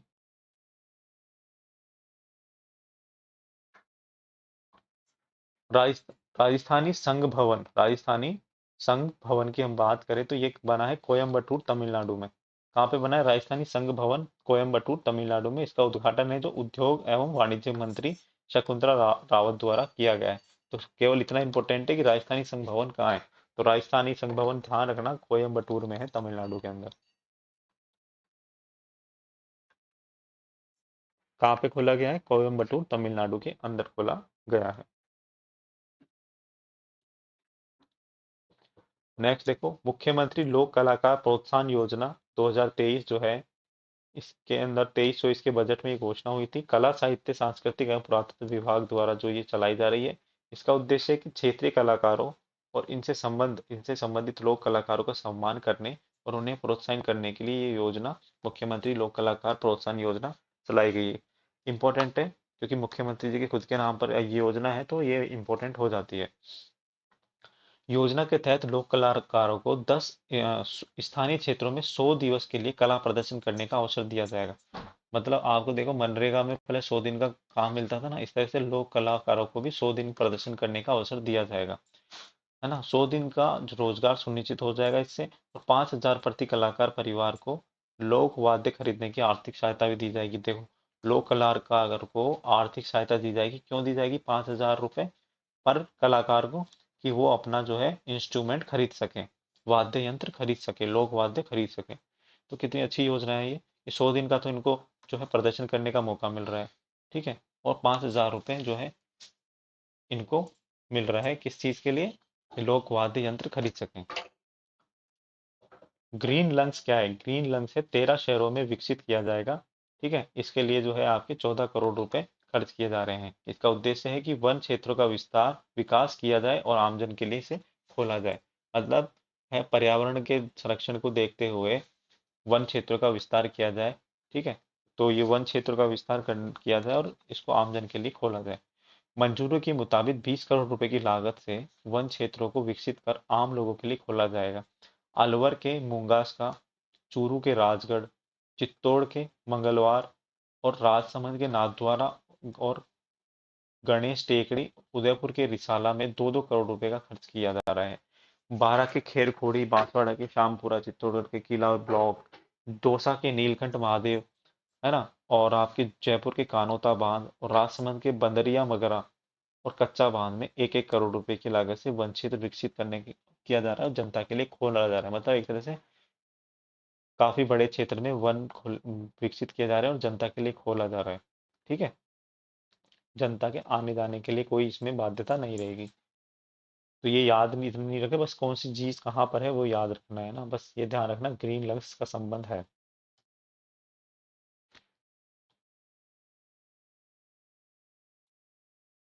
तटरक्षक मेडल से अलंकृत सैनिकों को लाभ। तटरक्षक मेडल से अलंकृत सैनिकों को क्या लाभ दिया जा रहा है कि राजस्थान शौर्य पुरस्कार दिया जा रहा है ना। और इनको जो नगद पुरस्कार और भूमि अनुदान दिया जा रहा है 1966 के तहत। सुविधाओं का लाभ अब तटरक्षक मेडल से अलंकृत सैनिकों को मिलेगा, मतलब इनको एक तो नगद पुरस्कार मिलेगा, दूसरा इनको जो है भूमि अनुदान मिलेगा। इनको जो लाभ लाभ है वो क्या मिलेगा, 6 लाख रुपए तो नगद दिए जाएंगे और 25 बीघा भूमि सिंचित भूमि या 25 लाख रुपए नगद और राष्ट्रपति तटरक्षक मेडल धारकों को दिया जाएगा। मतलब कोस्टल एरिया में जो मेडल धारक है, राष्ट्रपति जी ने उन्हें दिया हुआ है तटरक्षक मेडल, उनको राजस्थान में कौन सा मेडल दिया जाएगा, राजस्थान शौर्य पुरस्कार, है ना। नगद पुरस्कार दिया जाएगा 6 लाख रुपए और 25 बीघा जो है सिंचित भूमि दी जाएगी। या तो 25 बीघा भूमि ले लो या 25 लाख रुपए ले लो। ठीक है। 30,000 रुपए नकद एवं 25 बीघा भूमि दी जाएगी, 25 लाख रुपए दिए जाएंगे। क्या क्या दिया जाएगा, 30,000 रुपए नगद और 25 बीघा सिंचित भूमि या 25 लाख रुपए दिए जाएंगे। ये लाभ कब से होगा, 26 जनवरी 1990 से दिया जाएगा। तो इसमें दो तरह के प्रावधान है, एक तो है 6 लाख रुपए, एक है 30,000 रुपए। ठीक है। अब चलते हैं ऊपर।